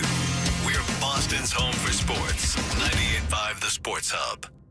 And just quickly, Bill, I want to give you a chance to talk about that because I think for a lot of fans, that's probably their biggest question about any owner. How much is that owner willing to spend? We know that some of the luxury tax penalties can be onerous. To reset the whole thing, you guys would have to get under twice in a 4-year period. So I'm curious, I want to give you a chance to discuss that, where you stand on that in terms of not just the second apron, but getting all the way under the luxury tax and trying to reset some of these penalties. Or if you don't care, hey, let's go for it. I mean, let's go for it, but let's do it in a reasonable way. I think we're trying. My goal and my high level direction to Brad and the team is let's do whatever we can to win championships and raise banners and raise as many as we can, both in the near term, but also in the medium to the long term as well. So definitely taking that approach and the flexibility that Brad talks about, I think that's paramount to doing that. So, but ultimately, we're going to do everything we can to win. That is job number one. And not just win games, win champions. New Celtics owner Bill Chisholm, with a really good question from Chris Gasper. He finishes the question with, or do you just not care? Let's go for it. And I think that froze him up a little bit on the answer. Yeah, he stopped. He's like, because that was his chance right there to be like, oh yeah, no, we're going for it. I don't care about luxury taxes or the aprons or anything like that. Instead, he kind of stumbles through the answer and refers to flexibility. Let's go for it, but let's do it. Yeah, let's go for it, but let's do it in a reasonable fashion. Let's do it within reason. Did that sound like a emphatic? Let's do it. No, it's no. Yeah, let's do it. That doesn't sound like a guy who's ready to go right back over the aprons. And I'm not saying they absolutely have to do that. I feel like they could add, a player, like even an impactful player. I think they're the $13 million under the tax, so like they could add an impactful player who puts them a little bit into the luxury tax. Let's go for it. Yeah, I mean, he wants to go for it. He wants to win, but I'm not sure they're going to do everything that it takes, because you can do everything that it takes. You can go into the tax. You can go into the apron. I know that, like you said, like the apron has its restrictions when it comes to trades and things like that. So like they'd be restricted in terms of what they can do at the trade deadline, and those kinds of machinations. But in terms of just adding players, adding talent, like they might just be one big piece away. And it's not even Giannis. Like if they add a top 30 player to the mix, like I don't know what's out there in free agency this year. We might have a call on that coming up. But yeah, like I just don't see it. I just don't see it with the way Bill Chisholm reacted and the fact that they already got into the tax. I just think they're one player away, but I feel like we're about to have a frustrating offseason, Jake. Yeah, I think you're right. I don't think it's going to be a lot that happens, and we're going to be sitting here in, let's call it September, saying, oh, look at that. Jason Tatum's still on the roster. Jaylen Brown's still here. Maybe that's a surprise, but Derrick White's still here. And Giannis Antetokounmpo is wherever he's at, not Boston. LeBron is staying put or went to Cleveland or wherever he went. I just think this Celtics ownership group is very cognitive of the penalties that can come in place with teams who are repeating, and that they'd rather completely reset everything so they can fully invest in the team in the final few years of Tatum and Brown, which, again, I don't know if that's a wrong philosophy. It's a philosophy. I don't know if it's wrong. I don't know if it's right either. But at the same time, I just think that you're punting on a season with Tatum and Brown being in their primes, and I don't agree with that philosophy at all. 617-779-0985. We're going to go to the calls here. Paul in Rhode Island has an interesting thought here for the Celtics. Go ahead, Paul. It is an interesting thought, but it's up to you to distinguish if I'm a village idiot caller or not. But if I was to bring LeBron James here, and he has business here, and keep the Jays, and bring Bronny here, and be coached by one of the best young coaches that develops young players, I mean, what are we talking about here? First of all, those two contracts, those two players did not invent those contracts. It's an automatic thing, okay? And second of all, they've given you more wins than any other coach, not in Celtics history, but as a coach that walked into a mess from the other coach. And last year or this year, is two different things, okay? If Pritchard would have got that ball in 2 minutes and plus left, okay, it would have changed the whole game, right? If the New England Patriots were down 9-0 and 12-0, oh yeah, it was the coach. No, it wasn't the coach. We made our bet in the Super Bowl. It was the players, okay? But don't tell me that you don't want LeBron James to come here, play in the first quarter, fourth quarter, okay? That's my opinion, my personal opinion. And Joe Mazzulla's going to say no? No. Well, no, the Celtics are going to say no, and I'll tell you exactly why. Because Paul. you bring up Bronny James coming to the Celtics and being that asset for why LeBron wants to come here. Okay, yeah, maybe.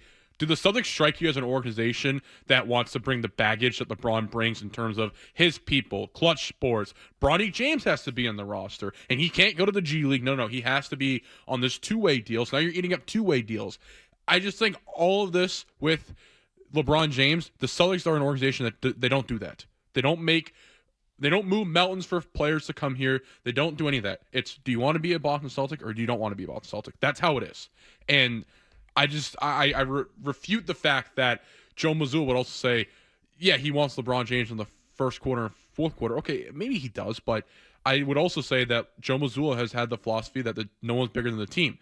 Sorry, LeBron's one of the guys who, the history of sports, who might be saying, no, I'm the team. It's my team. And you really want to bring that in here with Tatum and Brown. There maybe is some issues there between the two of them, but it's based on what's been going on with this feud between Brown and Stephen A. Smith, which is a whole other ordeal. But you want to introduce LeBron James to that mix. Yeah, okay. We'll see how that works. Yeah, LeBron to the Celtics, I'm only into the idea if it's the opposite of everything you just said, where it doesn't have to become the LeBron James show. You don't have to bring over all this baggage. I imagine you would definitely require them to put Bronny on the roster. But if you have to bring in the whole LeBron experience, I'm not into that. If LeBron wants to come here and he says, look, this is Jason Tatum's team, this is Jaylen Brown's team, I'm going to get you guys the ball because, I'm one of the best passers of all time. I'm going to get you guys the ball. You lead the way offensively. I'm just going to mix in, and I'm going to make us better as a team, and I'm going to make it all roll like that. I'm going to make us hum as the the de facto point guard, so to speak. If he sort of takes a step back in terms of the hierarchy and the whole LeBron experience, I'm into the idea. If it's everything you just said and it's like this becomes LeBron town, I'm completely out on that. I don't want that to be the deal. I think the deal needs to be that he can basically be the third guy. He's 41 years old, maybe 42, whatever he is. Be the guy that's, going for that last ring. And I'm coming in here. It's not my team. It's Jason Tatum's team, and I'm just here to make the team better. And the Mazzulla thing, look, if there's the one benefit I have I would think with LeBron is if there's one player that's going to get Joe Mazzulla in line and tell him, no, we got to do it this way, it would be LeBron James. I think LeBron James would be better as a player coach for the Celtics than Joe Mazzulla would be. Okay, let's go back to the calls here. Matt in Boston on Bill Chisholm. Go ahead, Matt. Hey, guys. I think it's very telling, when you were playing that clip of Bill Chisholm, he kind of sheepishly said, we'll do whatever we can to win championships. He didn't say, we'll do whatever we have to do to win championships. And I think that's very telling right there. All right, thanks, Matt. That's a good way to parse the words there. Whatever we can. There's certain things we can't do. And among those things we can't do is go back into the apron. We just can't do it. We can't do it. And look, I get it that from his standpoint, he wants to do the private equity thing. He wants to cut back on all those costs. And he's looking at it as an investment on some level. And I know he purports to be, a big Celtics fan. He wants to win multiple championships. But look, he also mentioned the medium and long term in addition to the short term. What do you think he wants to do in the short term? I think in the short term, he wants to get those costs down as much as he can. And the easiest way to do that is to get rid of the taxes. So I see them doing whatever he can. But the frustrating part is there's going to be certain things that in his mind he can't do when the reality is he can do it. He just doesn't want to. Yeah, I 100% agree with that. It's good on the caller to pick that up and kind of sparse those words together. It's like I said, this is a major test for the Celtics ownership group this offseason because we're going to see how they decide to spend money, because they could also come out and let's say they go into the luxury tax, into the first and second aprons, whatever the case may be. Let's say they go out and do that. Well, then the narrative becomes they didn't want to invest in a season that Tatum was going to be out for a majority of that year, which then kind of opens up some conversations about Jaylen Brown and what they really think of him long term or him as a player in general. But again, we've all gone back to this point. is the repeating text. They want to fully reset that clock, more than likely. It's just us talking about it, that they more than likely want to reset that clock because that's a smart business or portfolio decision, and that's probably what they're going to do. They're going to reset it so they can go all in for 3 of the 4 years in the future toward the back end of Tatum and Brown's prime. 617-779-0985. I see a few more of you on the line. Hang in there. We're going to get to you next, but we're going to take a quick break here before the end of the hour. We'll be right back. Matt Dolloff and Jake Seymour on 98.5 The Sports Hub. Let's do whatever we can to win championships and raise banners. Boston's home for sports. 98.5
game. It all happens here. 98.5 The Sports Hub. The whole situation, again, with this Tommy point thing is the biggest reason in my mind why I haven't heard a peep. Maybe I'm wrong, and you guys, I haven't heard one person say this team should explore trading Derrick White, who had a horrific series and is one of the biggest reasons you lost the series in terms of underperforming relative to what he's supposed to do for the team and even what he did for during the regular season. Even though he didn't shoot well in the regular season, he gave you one half of competent offensive basketball in 7 games. One half. Not even all of Game 7, because he was 3 of 13 in the second half of Game 7. He is going to be 32 years old on July the 2nd. He makes $30 million. I like the player. I like him. But if you want to talk about shaking up the team and you don't think the current composition of the team is good enough, wouldn't you start there maybe? But I haven't heard one word because he's a Boston basketball binky for the Tommy Point crowd, and they can't even imagine having to trade him because who's gonna run around and block somebody else's shot as a guard? Ugo can do it, but that's okay. But who's going to run around and do that? And who's going to get these offensive rebounds and do these other things? And it doesn't matter to them that literally at points during the Philadelphia series, and this is not my opinion, the announcers were actually saying during some of those games in Philly, the Sixers are daring him to shoot. Daring. Gasper talking about Derrick White. He believes that he is probably the best option to trade in terms of improving the roster because, the idea is that you keep Tatum and Brown together. You don't trade off Brown for ponies. You don't trade Brown for another star and assume a different level of risk. So Derrick White probably is their best option because White, last few years he's been there. You could say he's been the number 3 guy, and this year he was supposed to be the clear number 3 guy. But unfortunately, despite being all defense first team again, he's obviously he's the best shot blocking point guard in the league, elite defensive guy at his position. But steep drop-off offensively. He shot 39.4% from the field, and that's after he shot basically 44% over his whole career to that point. So really a strange drop-off for him offensively. I don't know that he's going to be that for the rest of his career. I feel like he'll rebound a little bit offensively and get back into the 40s at least shooting-wise. But look, you have a guy who's a defensive specialist and shoots under 40% from the field. You know who that is? Jake Seymour? Yeah, you said it. You want me to say it? I'll say it. You got Marcus Smart again. I don't want to steal your thunder. You're It was right. a good take. Sorry, yeah. No, you're right back to having Marcus Smart on your team. If you have a guy that his specialty is defense, but he's going to take bad his shot selection I thought was poor from when I was able to watch Derrick White play this year for the Celtics. And so I think that contributed to the drop-off in field goal percentage. But his value to the team has been his two-way ability, that he can impact both ends of the floor. Like you said, for a championship team, is he a true number 3? If you have 2 top 10 guys, if Tatum and Brown could be top 10 guys, maybe Derrick White is feasible as your third guy if he's scoring. If he's scoring, 18 points a game or whatever he was averaging the last couple of years, 17. So, yeah, if he can't be efficient on offense, then you basically have Marcus Smart back. I know Derrick White is different from Marcus Smart in terms of personality, attitude. I think that's what sort of turned a lot of people off from Marcus Smart. I don't think Derrick White fancies himself. I don't think Derrick White has the ego of Marcus Smart. So I think that's been a benefit of moving on from that guy. But on the floor, if he can't figure it out offensively, then they probably are better off trading him. And so, look, he makes $29.5 million, so you obviously got to match the money. There's not a ton of options out there in terms of maybe realistic trades for them if they wanted to trade him for a big, a center, power forward, whatever. You got Jarrett Allen in Cleveland. I don't know if Cleveland would want to trade with the Celtics in the first place. Well, they could if they want to free up money for a LeBron reunion. Yeah, that's true. If they wanted to try something like that, maybe that's an option for them. Miles Turner in Milwaukee. If you don't get Giannis, could you get Miles Turner in a Derrick White trade? So I don't know how much research you've done into that, Jake, in terms of trading Derrick White for front court help, but feasibly, big picture wise, that might be their best option in terms of improving the roster. If they're going to trade a guy that's sort of declining offensively and he's a defensive specialist, a point guard, you go to a team that needs backcourt help and can deal from the front court, maybe make that kind of swap.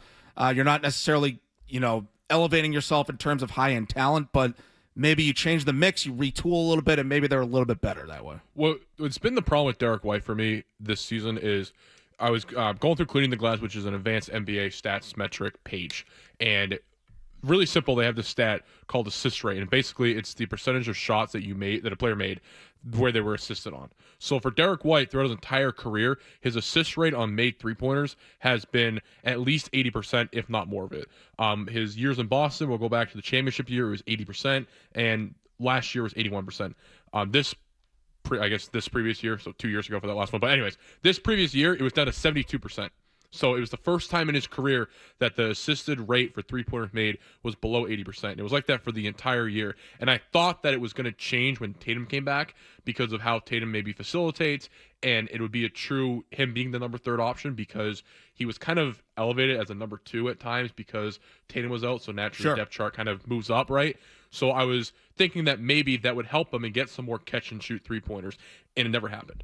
So and maybe the opportunities were there. I did feel like at times there were looks he was getting where he's like, okay, you can live with that look, and he missed it. I just think with him right now, 32 years old, on the wrong side of 30, we talk a lot about in sports, team needing to move off of players early. This is the guy to move off of. I look to move off Derrick White sooner rather than later because of the age. It seems like these are signs that he's offensively at least progressing downward. I know he was great defensively this year. No one's taking that away from him, but for the amount of money he's making, you can't have a guy make that much money and shoot the ball that poorly. It can't happen. Going to take a quick call here before the break. Marcel, you got to be quick. Marcel and Taunton on Giannis and the Celtics. Go ahead, Marcel. Yes, I was thinking Giannis is not going to be a good fit for Celtics because he really cannot shoot. The question I also have, do they have to pay Jalen and Jason that $75 million? I love Jason. I love those guys, but I don't think none of them going to worth $75 in the long run because they're going to need more help with that money there to get people good. But I don't think it's a good fit with Giannis, and they got to change the three-point system. All right, thanks, Marcel. Like Giannis obviously isn't a fit if they're going to keep doing the three-point thing. That's the one thing that people I think see the benefit in Giannis is he can force them to change their philosophy. But if they want to stay the course with just we're going to shoot a ton of threes, we need everybody to be able to shoot threes. Giannis is obviously not a fit for that. No, absolutely not. And I just think the point with the $75 million, I mean, that's what the league is now. Tatum and Brown are upper echelon players. It's part of doing business with good players in the NBA. So, and the Celtics should be lucky that they have two players like that because you could be like other teams that don't have those two players. It kind of goes back to what I said earlier, is that how difficult it was for the Celtics to not only be in the position that they were in to take those two players and how they did it, but also to hit on those two draft picks in back-to-back years. That is incredibly difficult. Difficult. That's why I'm hesitant to move on. It's like you hit on those picks and now you're going to move on while they're still in their prime. It's like you won a scratch ticket and you hit for the big super $1 million thing, and then you're going to take that money and put it in a startup. Right. It's like, no, you're going to take the money, maybe you do a smart investment, you pay off some debt, and you move on with your life. You're not going to put it and throw it away in some random startup you know nothing about. 617-779-0985. Jake, we haven't had a chance to talk about my number one team. You just had a whole hour to talk about your number one team. It's my turn, damn it. We're going to transition to the Patriots here in the final hour. If you got any Patriots thoughts and you want to call in, do not hesitate. 617-779-0985. Jake's going to give you a quick look at the headlines here. Then we're going to come right back. No commercials. Matt Dolloff and Jake Seymour on 98.5 The Sports Hub. From the Town Fair Tire Studio, the game is on the Sports Hub. Goes to the backhand and score! Two-hand slam! Boston's home for sports. WBCFM and HD Boston. I love this team. 98.5 The Sports Hub, a Beasley Media Group station. Sports Hub headlines. The Red Sox are canvassing Major League Baseball for right-handed hitter, according to the Athletics' Jen McCaffrey. And after suffering an 8-6 loss to the Twins Friday night at Fenway Park, the Red Sox, they're back in action just a few minutes. 4:10 first pitch against the Twins at Fenway Park today. And last night in the NBA, the Thunder took a 2-1 series lead in a 123-109 win over the Spurs in the Western Conference Finals. Playoff action will continue tonight when the Cavs host the Knicks, who hold a 2-0 series lead in the Eastern Conference Finals. And on the ice, the Golden Knights lead the Avalanche 2-0 in the Western Conference Finals after winning 3-1 last night. And puck drop for tonight's showdown between the Canadiens and Hurricanes is set for 7 p.m. Montreal hold a 1-0 lead in the Eastern Conference Finals. Sports Up headlines are brought to you by Awaken 180. Memorial Day weekend, the real start to the summer. Uncovered grill, boat splash, time to kick it into gear. Awaken180.com, weightloss.com. For Boston's Home for Sports, I'm Jake Seymour. Next update in an hour. This is what happens when analysts take over the games, take over the sport. This is where you talk sports. It happens all the time. The Sports Hub. Boston sports, yeah, we got that covered. 98.5 The Sports Hub. I think it would be a mistake if it was a first-round pick straight up, even if it's a 2028 first-round pick. If you do trade a first, I think you should be trying to get back like a third. When the player's already limited the pool of teams to which he's willing to be traded, that hurts Philly's leverage. It just does. The fact that it has gotten to this point with A.J. Brown hurts Howie Roseman. There's nothing he can do about it. A.J. Brown seemingly really doesn't want to be there anymore. I just think those first-round picks, they do have to be, and this is a word Vrabel has used, they have to be the lifeblood of your organization. You have to string together multiple quality drafts, and your best chance of doing that, if you want to be a sustained championship contender, is to hit on those first-round picks. And you start giving them away for guys that, like, let's be honest, we don't even know what A.J. Brown's going to look like in 2028 if some of the reporting is right about the Rams being concerned about his knees. So first-round picks straight up, that would make me a little... Hour here, we transition to the local football club. Their schedule just came out this week. It's going to be tough. It's going to be a lot tougher than last year. And so I don't love their chances of getting close to 14 wins. There's been the familiar refrain where they could look better, play better, and have a worse record. I think that's they're definitely going to have a worse record, but I think it's quite possible that they look better, and I think they're going to look a lot better on offense. I think that is partially because they addressed the offensive line issues, all the blocking issues. They brought in a fullback. If they're going to use a fullback, get a real fullback. They did that. But there's also the A.J. Brown component, and I think we're just at the point that, like, we just need it to happen, right? It feels like it's going to happen. It's going to happen as soon as possible. June 1st, June 2nd, whenever they can make that trade, that's going to happen. It's been reported by the top reporters. You just heard Phil Perry talking about the compensation aspect of it. And I'm kind of with Phil on this one. If it's just a straight-up 2028 first-round pick, no compensation for A.J. Brown, I wouldn't like that. I don't know that that's necessarily the case. Like, I feel like they have to have some sort of condition attached to it. Maybe it's like a second that turns into a first if so-and-so happens. Or maybe, like Phil said, they get back another top 100 pick, call it, whether it's end of the third, whatever. I just think you can't do a first-round pick straight up for A.J. Brown because, again, you're a guy he's approaching 30, the knee issues. I see him as more of a short-term burst as far as, they really need that number one receiver. They've needed it for a long time. And so, look, I'm going to like bringing A.J. Brown in. And I think they are in a spot where, despite the schedule and the fact that they're still sort of building up the roster here and cleaning up the messes of the last few years, they're sort of in the go-for-it period because you got Drake May making, basically nothing by the standards of the quarterback position. And all goes well, you're talking about probably a top 5 quarterback in the league, an elite guy. The way he played last year with what he had around him, you expect that you block it better, and then you give him a true number one receiver. You got to expect that it's another MVP caliber year for Drake May, and he's doing it at a fraction of what he's going to cost in a couple years. So yes, go for it now.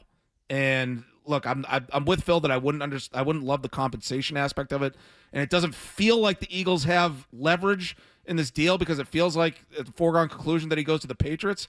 The compensation part of it, though, does tell me that, there's still a chance that someone swoops in at the end. Maybe the Rams, they're known to be aggressive, and maybe they come in with a last-minute offer. They got questions about Puka Nacua or whatever. Devontae Adams gets hurt. Maybe they have a reason to swoop in. The Chiefs with the Rashee Rice thing. Like, is he going to be good enough? Do they have good enough receivers around Patrick Mahomes? Like, they want to keep going for it while they have Mahomes in his prime years. So maybe a team is going to swoop in at the last minute, and maybe the Patriots have that first-round pick on the table for a reason. And maybe that's not because they probably don't have the kind of leverage that we think. And so it feels like it's going to happen. It feels like reporters are couching it just in case someone swoops in at the last minute. But look, I'm not going to love giving up a first-round pick for a guy that might not be an impact player for more than a couple years for you, but it feels like they might have to, Jake. Yeah, I think it's a good point that you brought up. And when it comes to A.J. Brown and moving on for first-round picks, whatever, at this point, that doesn't bother me per se because of the way that they've put themselves in this situation. Because you mentioned it's a foregone conclusion at this point pretty much that they will be going in for A.J. Brown, and A.J. Brown will be a Patriot after June 1st, whenever the new league year sets or whatever the rule is for that. I'm going to be watching our clock at 4:01 p.m. on June 1st. Once that day is over, they better be making that trade. Schefter's already got this tweet scheduled. It's 4:02. It's automatically going out. But, yeah. Or maybe that comes out like Sunday night, and it's Schefter. The Patriots have agreed to a deal with the Eagles, but it's not going to be official till June 1st, whatever the case may be. But the reason why they have to do this now is because this Kayshon Boutte story with him not being in the building for these workouts that are happening right now, I think is a major cause of concern. If A.J. Brown does not come to New England, you're looking at your wide receiver, your best wide receiver on the roster, not being in the building right now. That to me is concerning. Really concerning, especially after a Super Bowl loss. You want all the guys to come back and be hungry and be competitive and showcasing their abilities and working on their craft. So to me, it feels like you gotta go get AJ Brown because Boutte isn't gonna be here anymore, or there could be a trade that happens. I was reading NBCSportsBoston.com current quote: "Wouldn't it surprise me if the Patriots and Boutte they decide to trade and part ways?" I just feel like all these narratives and all these situations the Patriots put themselves in points in a direction where Kayshon Boutte isn't a Patriot anymore. Yeah, and this is a guy that's had chemistry with Drake May, one of the guys that pretty much instantly had chemistry with Drake May. Even go back to that terrible 2024 season when Drake May comes in, he's the starter mid-season, and obviously they're floundering, they're terrible defensively, they're not winning, but one of the things that emerged, one of the silver linings was that Drake May found a guy that he could trust, Kayshon Boutte, and so he comes back this year, and he takes a step back production-wise. He played fewer games, Kayshon Boutte did, but 33 catches, 551 yards. He scored 6 touchdowns, so he was a good, reliable, deep threat and, stressing the defense, winning one-on-one situations.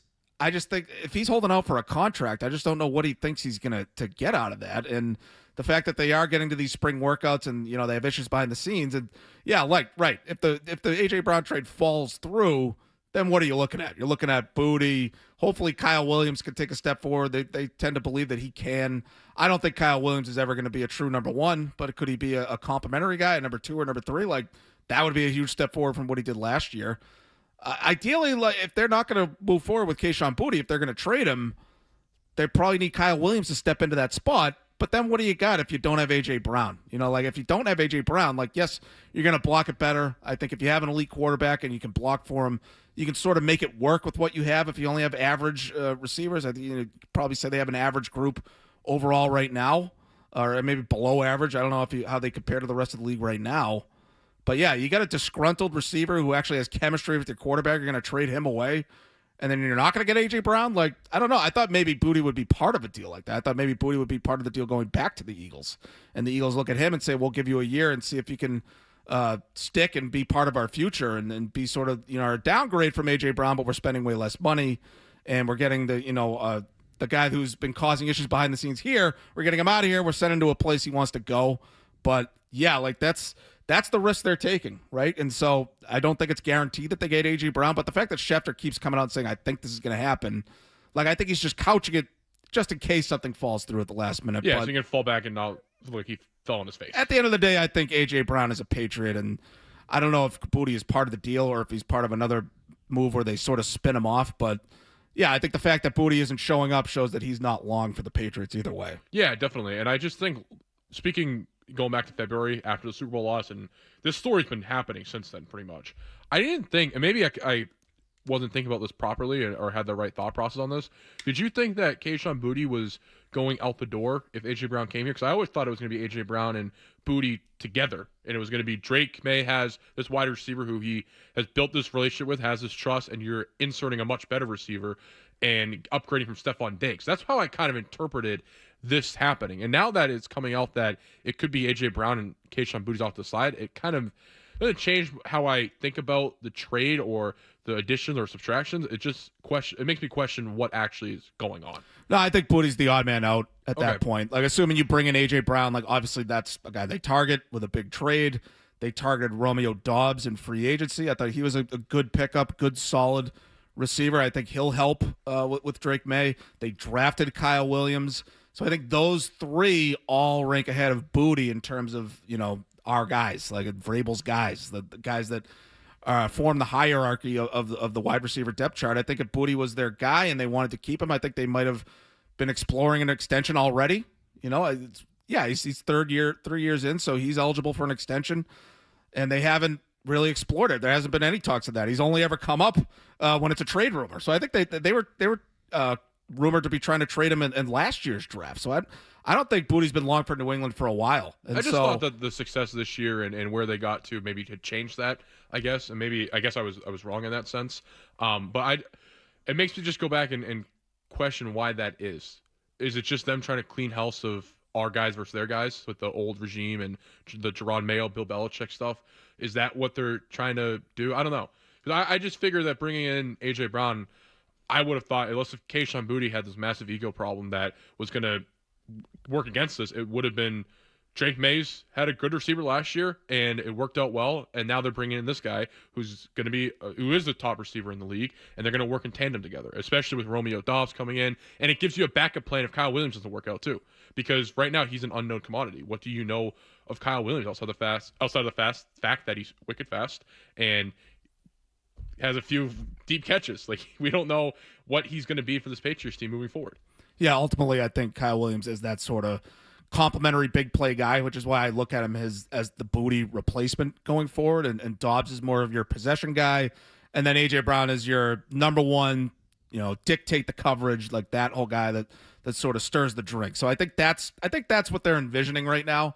And it's a little surprising to see a guy like Booty, who has produced and seems to have a connection with May, be the odd man out. But I just think that's sort of an is what it is type of situation where we're able just like, look, we like you. I know that you're good, but you're just not our guy. And so we're going to move on, and we're going to go in a different direction here. 617-779-0985. We're talking Patriots here in the final hour. We're going to come back, take a quick break here. Matt Dolloff and Jake Seymour on 98.5 The Sports Hub. Boston's home for sports. 98.5.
In this town, sports happens 24/7. We're Boston's home for sports. 98.5 The Sports Hub.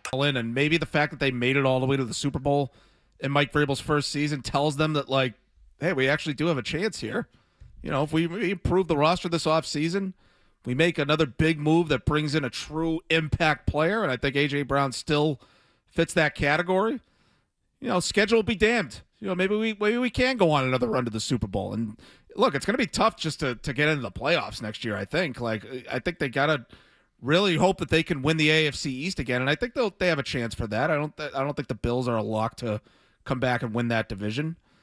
But it's going to be tough, but now is the time because Drake May is going to cost so much more money in a couple years. And I think that what underlines that is earlier this week, Matthew Stafford, the guy that beat Drake May out for MVP, signed a one-year extension for $55 million.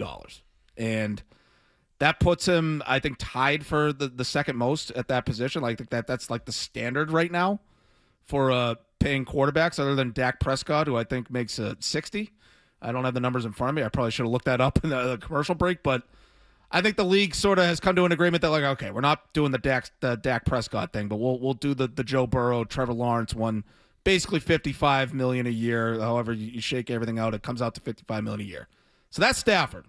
Drake May, he goes into next year, stays healthy, puts up MVP caliber numbers again with A.J. Brown in tow. You could maybe he'll be even better in terms of just the numbers on paper and all that. And he might be better just by virtue of playing well again against a tougher schedule. You know, he cleaned up on some bad teams last year. Like, I was going to say the Panthers. I know they ended up making the playoffs, but early in that year, like they were bad earlier in that year, and they scored like 42 points in that game or something. And so Drake May beating up on bad defenses, that's not going to really be the case next year. It's going to be a little harder. But if they can protect him, and he has A.J. Brown, they make big plays. He comes through and in these close competitive games against these better teams, puts up MVP numbers. You're talking about a guy that's going to reset the market. And I don't think he's going to be looking at it and say, I want the Dak Prescott contract. He's going to say, I want the Drake May contract. The Drake May contract is a whole new level. So, I don't know, 65? So I've been saying for years, if all goes well, he's going to be the first quarterback, first athlete ever to make $70 million a year. That's the road they're going down. And look, if that's what they end up paying, that means it went really well and they have one of the best quarterbacks in the league. But that's the reality staring them in the face, and they have to do it. They will do it. But it's going to be a lot tougher to build around Drake May when you get to that point, which is why now is the time to go all in with A.J. Brown and adding talent around him to try to get that Super Bowl before that big price tag hits, Jake. Yeah, you're 100% right, because this is going to be the thing that hurts the Patriots long term. You have to do it, obviously, because if Drake May is an MVP caliber quarterback, he deserves that money. You need to pay him that because he's great. But at the same time, that's why it's so important to take advantage of the rookie contract if he's playing well, because you know what you have at this point, and you can invest in other areas without having to kill your salary cap on one player. I just think when it comes down to this, it's a good baseline to say that Drake May doesn't want the Dak Prescott deal. He wants the Drake May deal. And what does that look like? He has a chance to be the highest paid player in his draft class when this all said and done, because Caleb Williams had a great second year. Jaden Daniels was obviously injury prone, but Drake May right now, if you look at it, sure, you could say he had a bad rookie year compared to those two guys, especially Jaden Daniels, but they're all kind of right on pace, and year 3 could be the year that one of them kind of separates from the rest of the pack. And I think you could argue that Drake May's leading it, considering the fact that he got his team to the Super Bowl. But still, I just think if you're going to invest $65 million or $60 million in one player, I mean, look at the Cowboys. They're doing it with Dak Prescott. That's a lot of money to put at one position. I know it's the most important position in football, but that really hurts. And that's something the Patriots haven't had to deal with ever, because Tom Brady was the best quarterback in the league, but he never took the highest paid contract. He's always took the team-friendly deals until the very last years. So that, to me, is also another part. It's like, how do the Crafts handle that? And do they try and make some team-friendly deal, or do they just say, we don't really have a decision here, we have to pay him, and they just pay him right off the bat? And are there any Patriot guarantees too in his contract? That's what I'm curious about. Yeah, incentives. Yeah, you get an extra, $20 million. You get a big fat bonus if you lead the league in touchdowns or something. Yeah, if you win MVP. Like, I guess I wouldn't put it past them, but yeah, like this isn't something they can F around with. Like, I think you can't look at Drake May, and if he continues to play like an MVP caliber player, like that's something that you just have no choice. Like you have to do what you want to do. Made. And like, yeah, and I don't necessarily see as Drake May as, look, he's great. He seems like a great leader, great teammate, all that. He's a guy like, I'll pay him whatever he wants, honestly. But is he a guy that's like, I love it here. I want to stay here, and I'll, take a team-friendly deal. I just don't. He doesn't strike me as that guy. He doesn't necessarily strike me as like a mercenary type, where like I'm going to get the most money possible. But his agent might look at it that way. Like his agent is probably going to want him to get the most money possible. And it's like, are the Crafts really going to come to him and be like, guys, why are you dicking around with the deal here? Just give him the money, give him the guaranteed money, and let's be done with it. And then do your Patriot guarantees with everyone else. And so that is going to be a test for the Crafts. I wouldn't necessarily say it's uncharted territory for them, because they signed Drew Bledsoe to I think what was the richest contract in team history. So I think it was one of the biggest deals in the history of the league at the time. And so it's coming high time to do that again, because I don't think you're not getting Tom Brady in terms of the contract. Was it $100 million over the course of the deal? It was like a 5 or 6 year deal or something for $100 million. Yeah, he was like the first $100 million player in the history of the league, something crazy like that. And Bill Belichick had the balls to put him on the bench for Tom Brady in 2001 there when he got back to good health. But yeah, that's what's going to be different about this, is that you're not going to have a guy like Tom Brady. I don't think the guy they drafted this year, Baron Morton from was it Texas Tech or Texas A&M, one of those schools. I don't think he's going to be the guy that's going to be pushing Drake May, or say like, well, no, you have to play Drake May. You paid him all this money. Like, that is sort of the good part of it, is that even if Drake May regresses, I think you got a super talented guy, and he's at least one of the most talented quarterbacks in the league. But that position, there's a lot more to it than just talent. And I think with Drake May, he's got to work on his decision making. He's got to work better. He's got to work on playing better. Hurt. Like I think he was playing hurt in the playoffs, but I don't want to use that as an excuse for him, because you're on the field, you got to be at your highest level. Especially in this league, you need your quarterback most of the time playing at the highest level in order to win. And that wasn't really the case with the Seahawks and Sam Darnold playing just an game in the Super Bowl. Some people think he was even worse than that. But if the Patriots want to win a Super Bowl with this roster, especially even after they made those improvements, they're going to need Drake May to play at the highest level. And so if he ends up playing at that highest level, maybe it means they won a Super Bowl. If he ends up making 70, 75 million, maybe it's coming off a Super Bowl championship that people aren't really betting on. But I think that's the situation they're looking at. I'm glad you brought that Drew Bledsoe point. That was a good point with them spending all that money, especially right when they bought the team. But I was just looking at this as well. So Robert Kraft bought the Patriots in 1994 for $172 million.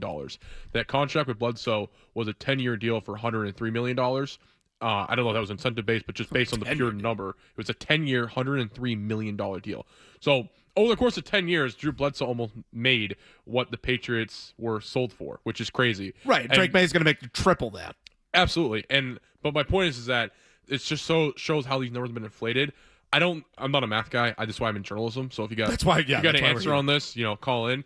But Drake May's potential has a potential to make the guaranteed money be what the Kraft bought the Patriots in 1994. And on top of that, I don't know what the equivalent of that would be. Like, what would Drake May have to make to almost amass the valuation of the Patriots today? I think they're worth probably like $9 billion or something up there. I don't know the exact number. Oh yeah, several billion. Yeah, several billion. So does that mean Drake May has to make like $500 million or $600 million over 10 years to equate that? I don't know. That's just crazy number. That's another interesting point. Like, didn't the Chiefs sign Patrick Mahomes to a 10-year deal? Yeah, like Drake May. 500. Drake May's super young. He's still super young. He's still only 23, I think. So like, that might be a feasible thing. I don't know if they'd be willing to go back down that same road that they did with Drew Bledsoe, but if they say that we want to sign Drake May to a 10-year extension, I'm all for it. Keep him in there until he gets to his mid-30s, because like that position, especially with the way they protect guys in this league, and you have an elite guy, an elite talent, like sign him up for as long as you can, as long as he wants to stay. 617-779-0985. You got a couple more segments here on the Sports Hub this afternoon, but we're going to take a break here. And we're going to come back. Matt Dolloff and Jake Seymour on 98.5 The Sports Hub. Boston's home for sports.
game. Or it's just that is. I feel so strongly about that. I can't even tell you. Boston Talk Sports here.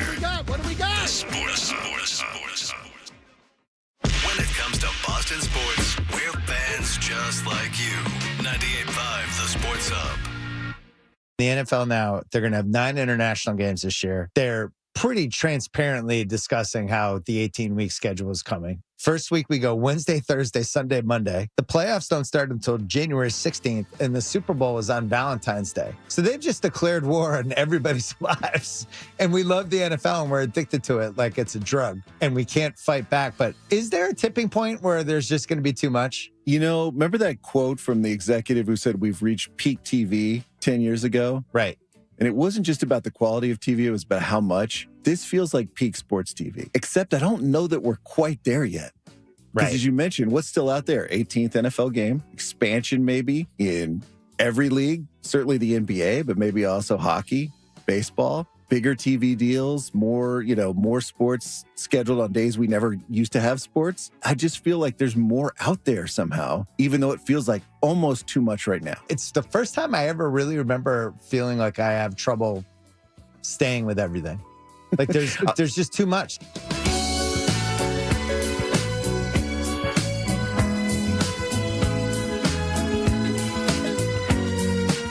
.98.5 The Sports Hub, Matt Dolloff and Jake Seymour. We're going to get into the home stretch here until 5 o'clock.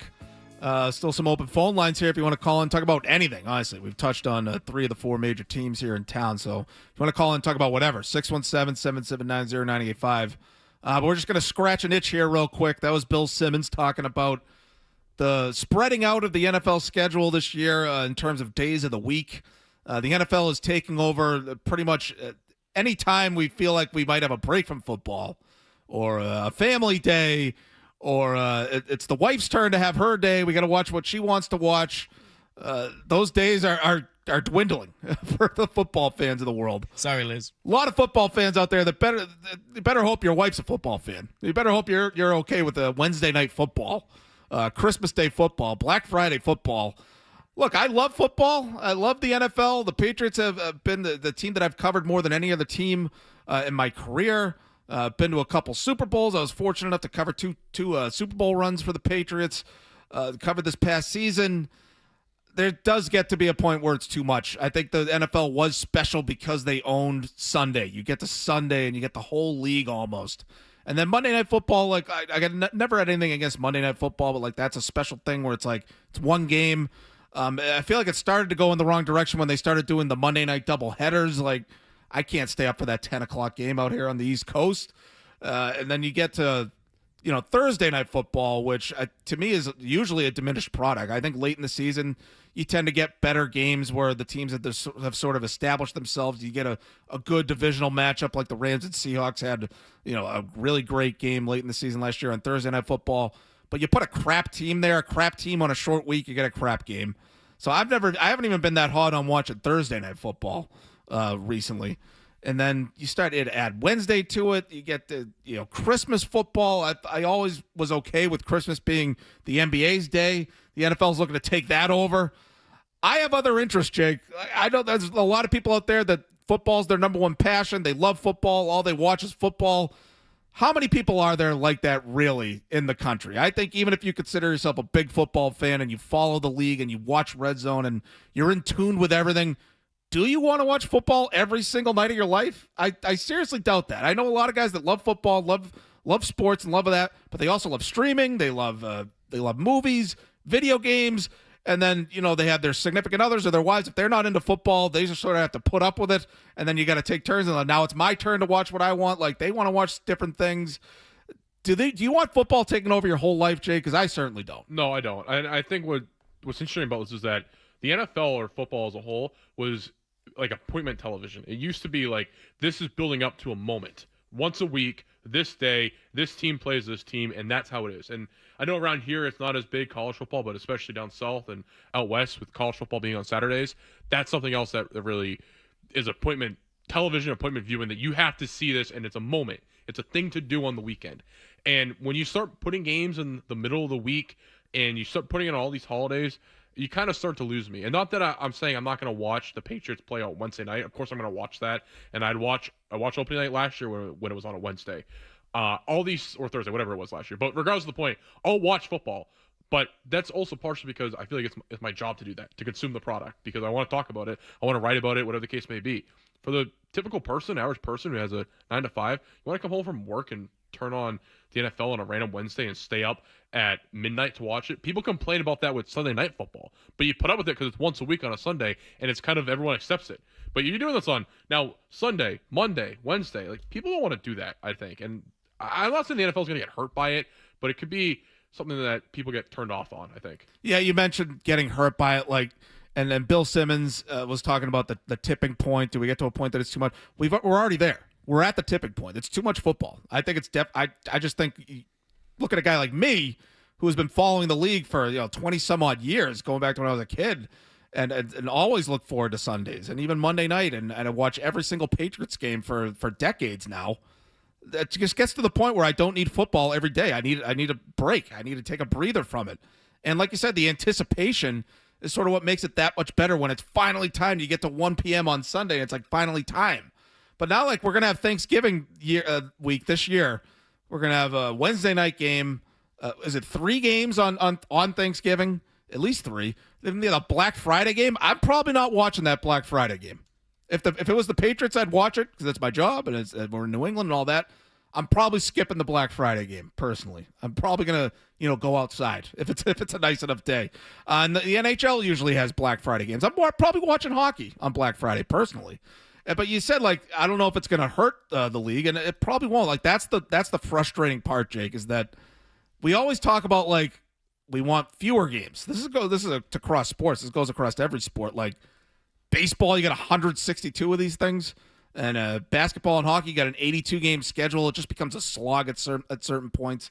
It's really only the most dedicated diehard fans that are going to watch all 82. The NFL adds a 17th game. They're probably eventually going to add an 18th game. I just think you're testing the limits here. But I don't know if it's going to hurt them in terms of people going to the games. I think that you're always going to have enough people to go to the games. Like, I think maybe the ratings take a hit. Maybe the streaming numbers aren't as good as they're expecting. And so maybe that would lead to some kind of change. But, like, at the end of the day, you're always going to have 50,000, 60,000 people that are willing to pay the ticket and go into the stadium and watch the game. So I think as long as they have that, nothing's going to change. And I think as long as they're getting these streaming deals, and I know there's sort of there's other factors at play, like Rupert Murdoch, I think, is making a push to make it more accessible to get the games on cable or keep them on cable. Like, there's a battle brewing there among the billionaires. So we'll see how that goes. But I think as long as people are packing the stadiums, nothing's going to change. And so that's why I'm worried about it, because I don't think anything's going to change as long as the owners are getting their pockets lined with the tickets and the concessions and all that stuff. Yeah, and I just quickly Googled the list of the holiday games for the Athletic. So Wednesday, Thanksgiving Eve, Green Bay Packers at the Rams, and then there's 3 games on Thanksgiving Day plus the Black Friday game. Then Christmas Eve, there's looks like at least 4 games on Christmas Day. And this was new. I didn't realize this in the initial release. New Year's Eve, Ravens at the Bengals. Stop. New Year's Eve and New Year's Day is for college football. I know that's changed recently. I think the NFL has had it on New Year's Eve before. Maybe because it's Thursday. Maybe that's why. It's a Thursday night football thing. Oh, okay, yeah. So, and it's prime. So, okay, fine, I get it. But stop. New Year's Eve is the college football playoff. It's for the New Year's Bowls. I don't need to see the NFL encroaching now on college football because, I mean, I'm an NFL guy, obviously growing up in Boston, but growing for a great appreciation for college football, going to a Power 4 institution and covering that and understanding and learning more about college football. I don't need to watch the NFL and have conflicting things. What, I got to flip back between – oh, no, you can't even flip back. There's no latch button. I got to go out of Fubo or whatever I use for my TV and go to Amazon Prime to watch this football. No, stop. It's too much. It's seriously getting to be too much. And not to mention that they're on all different streaming services. You have games on Netflix, games on Prime Video. I think there's probably going to be games that are like a Peacock exclusive. Like, I haven't dove into all that. And then obviously you got Monday Night Football on ESPN. A lot of people are going to need to get the ESPN Unlimited for that whole thing. Like, that's a whole separate issue, honestly. Like, that's an issue with, customers and consumers and things like that. Like, even if they don't change the schedule, there's going to be issues with, going back and forth between all these streaming services and paying for all this. I feel like there just has to be a way to sort of consolidate it, make it easier, have some kind of league package where no matter who gets the broadcasting rights, if you pay for the league package, you can watch them all in one place. But I guess it's never going to be easy. This goes back to the league thinking that they can do whatever they want. They can set up the schedule, whatever they want, put it on whatever streaming service they want. We're going to keep coming back because we're addicted to football. We can't get enough football. So I'm going to be interested to see how the schedule plays out, how the ratings look, how the streaming subscriptions look. Like maybe Netflix comes out of it saying this isn't worth it for us. We're not getting enough eyeballs on these games. We're going to go in a different direction. So I think it's on us, Jake. It's going to be on us to prove to the league, stand up and say, I ain't watching football on Black Friday. I'm going and doing shopping with my wife. Leave me alone. I appreciate the gripes. Looking into week 12, right, that's just such a hefty slate. And to your point, Jake, that at least the NFL can get a pass for New Year's Eve being on a Thursday and just being that singular Thursday night game. But the Christmas slate on week 16, and that being on a Friday, a triple header with the 2 Netflix games, being a doubleheader on Netflix, and then the nightcap on Fox. It's just... I think that's just a little over excessive. You have the Christmas Eve already as well with the Thursday night game, which is just the typical Thursday night window for the NFL. So it's just a case of the pigs and hogs getting slaughtered, I think. I think Mark Sunday afternoon window. I think Mark Cuban's comments that they still stand, that's still up in the air how that goes. He might have been even more prescient than we thought. Like, I don't know if he was talking about like within a couple years it's going to get fat and they're going to get slaughtered. But yeah, I think we're reaching that point. Black Friday is the point. That's going to be the test. Time. If they don't get big ratings, if there's a big ratings drop off and viewership drop off on Black Friday, then maybe we'll have a change. I think that we might have to start a campaign, Jake. The no football on Black Friday. Let's stand up and not watch those games. Whoever's playing, if you're fans of that team, take a week off. It's okay. The make good window Denver for at Prime Pittsburgh, Video. by the way. Do something else. It's going to be do something else and make a stand and let the league know that I have other things to do in my life.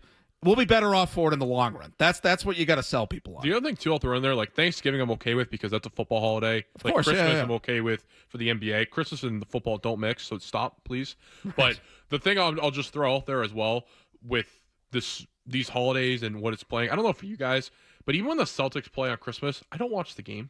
I catch the replay, I'll watch the highlights, whatever it is, because with my family, unless if I'm working the game, like physically as a working member of the media, which I haven't encountered yet because that situation never occurred in my career yet.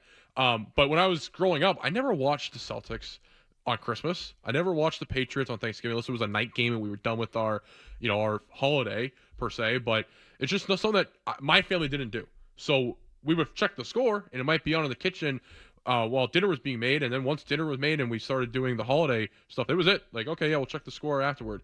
That's how it was. So I'm curious how many other families and people are in that situation of, yeah, we'll check the score later. Doesn't matter. Right. Well, yeah, we'll see. Like my family's different. Like we sort of treat Christmas the same as Thanksgiving with football, but with the NBA, like we'll watch the game. But if we're having like we usually have an early dinner like on Thanksgiving. If the Celtics are playing at 2:30, we're gonna miss some of the game, and so. That's another whole machination that goes into it, and I think, that's going to be the test is what happens on Christmas with that overloaded slate and what happens on Black Friday. That's going to be the test for the league and for the consumers and the fans to see what they really prioritize and how much football they really want in their life. 617-779-0985. We got one more break here coming up. If you want to jump in and get a last-minute phone call in, talk about whatever you want. We've covered 3 of the 4 teams in town, so whatever topic you want to talk about, we are not turning away callers at this point. But we're going to take one more break and come back and finish it out for you today. Matt Dolloff and Jake Seymour on 98.5 The Sports Hub. Boston's home for sports, 98.5.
Celtics, the Patriots, the Sox, the Revs, and you. We're Boston's home for sports. 98.5 The Sports Hub.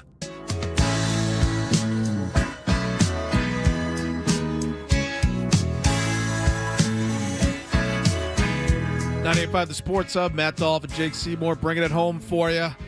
End of the show. We were just watching the Red Sox here in the studio. Brayan Bello gets out of a jam with the bases loaded.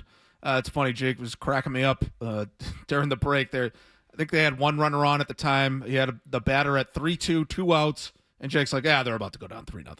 It's like, he's for sure just cashing in, just banking on giving up a run right there at 3-2, 2 outs. Almost did. They loaded the bases, and then thankfully Wilyer Abreu makes a good throw to keep the runner at third, and then Bello does what he does best, induces a weak ground ball to get out of the jam. But either way, this is the final question I'll pose to you today, Jake. We talked about 3 of the 4 teams. We didn't talk about the Bruins at all, but that's where you'll find me on the Sports Hub Underground podcast. With me and Ty Anderson, we've been taking a breather, but I expect us to be back on next week for hockey talk. But we talked about the Patriots, the Celtics, the Red Sox. Throw the Bruins in there for the mix of this question, Jake. Which team in town is the closest to winning a championship right now? Great question. I'd probably say the Patriots just because they're the last team to get there. It's happened so recently. But, I mean, depending on what the Celtics do this offseason, if they keep Tatum and Brown together, if they get Giannis, maybe that question changes a little bit. But I got to say the Patriots because of them getting the Super Bowl. I think Drake May is going to continue to elevate his game and be a top 5 quarterback in this league. Maybe not this year it happens, but if he continues down the path, that's where he's going down. So we get the little banner behind us. Yes. I think the Patriots, we got to bring them all the way up, and everyone else has to be down. What was the question is, we touched that. So would you say Patriots or? I still think it's the Celtics because you look at when you ask how close you are to a championship, who has the best foundation for a championship caliber team. I still go Celtics because they have the 2 all-star level players, and not a lot of teams can boast the kind of duo that they have. And like you said, they can probably retool a little bit and still be a championship contender. And I think they still got to change the way they play and all that. But Patriots are not far behind because I think they do have the foundation that you need, and that's the hardest to find, which is a coach-quarterback combination. And I think that's what's going to keep them afloat in the AFC. And Jay, for our YouTube viewers, is holding up the I had the banner. Head coach's big board. Okay, yeah, so ignore the head coach's part. It's now the Boston Sports head coach's big board.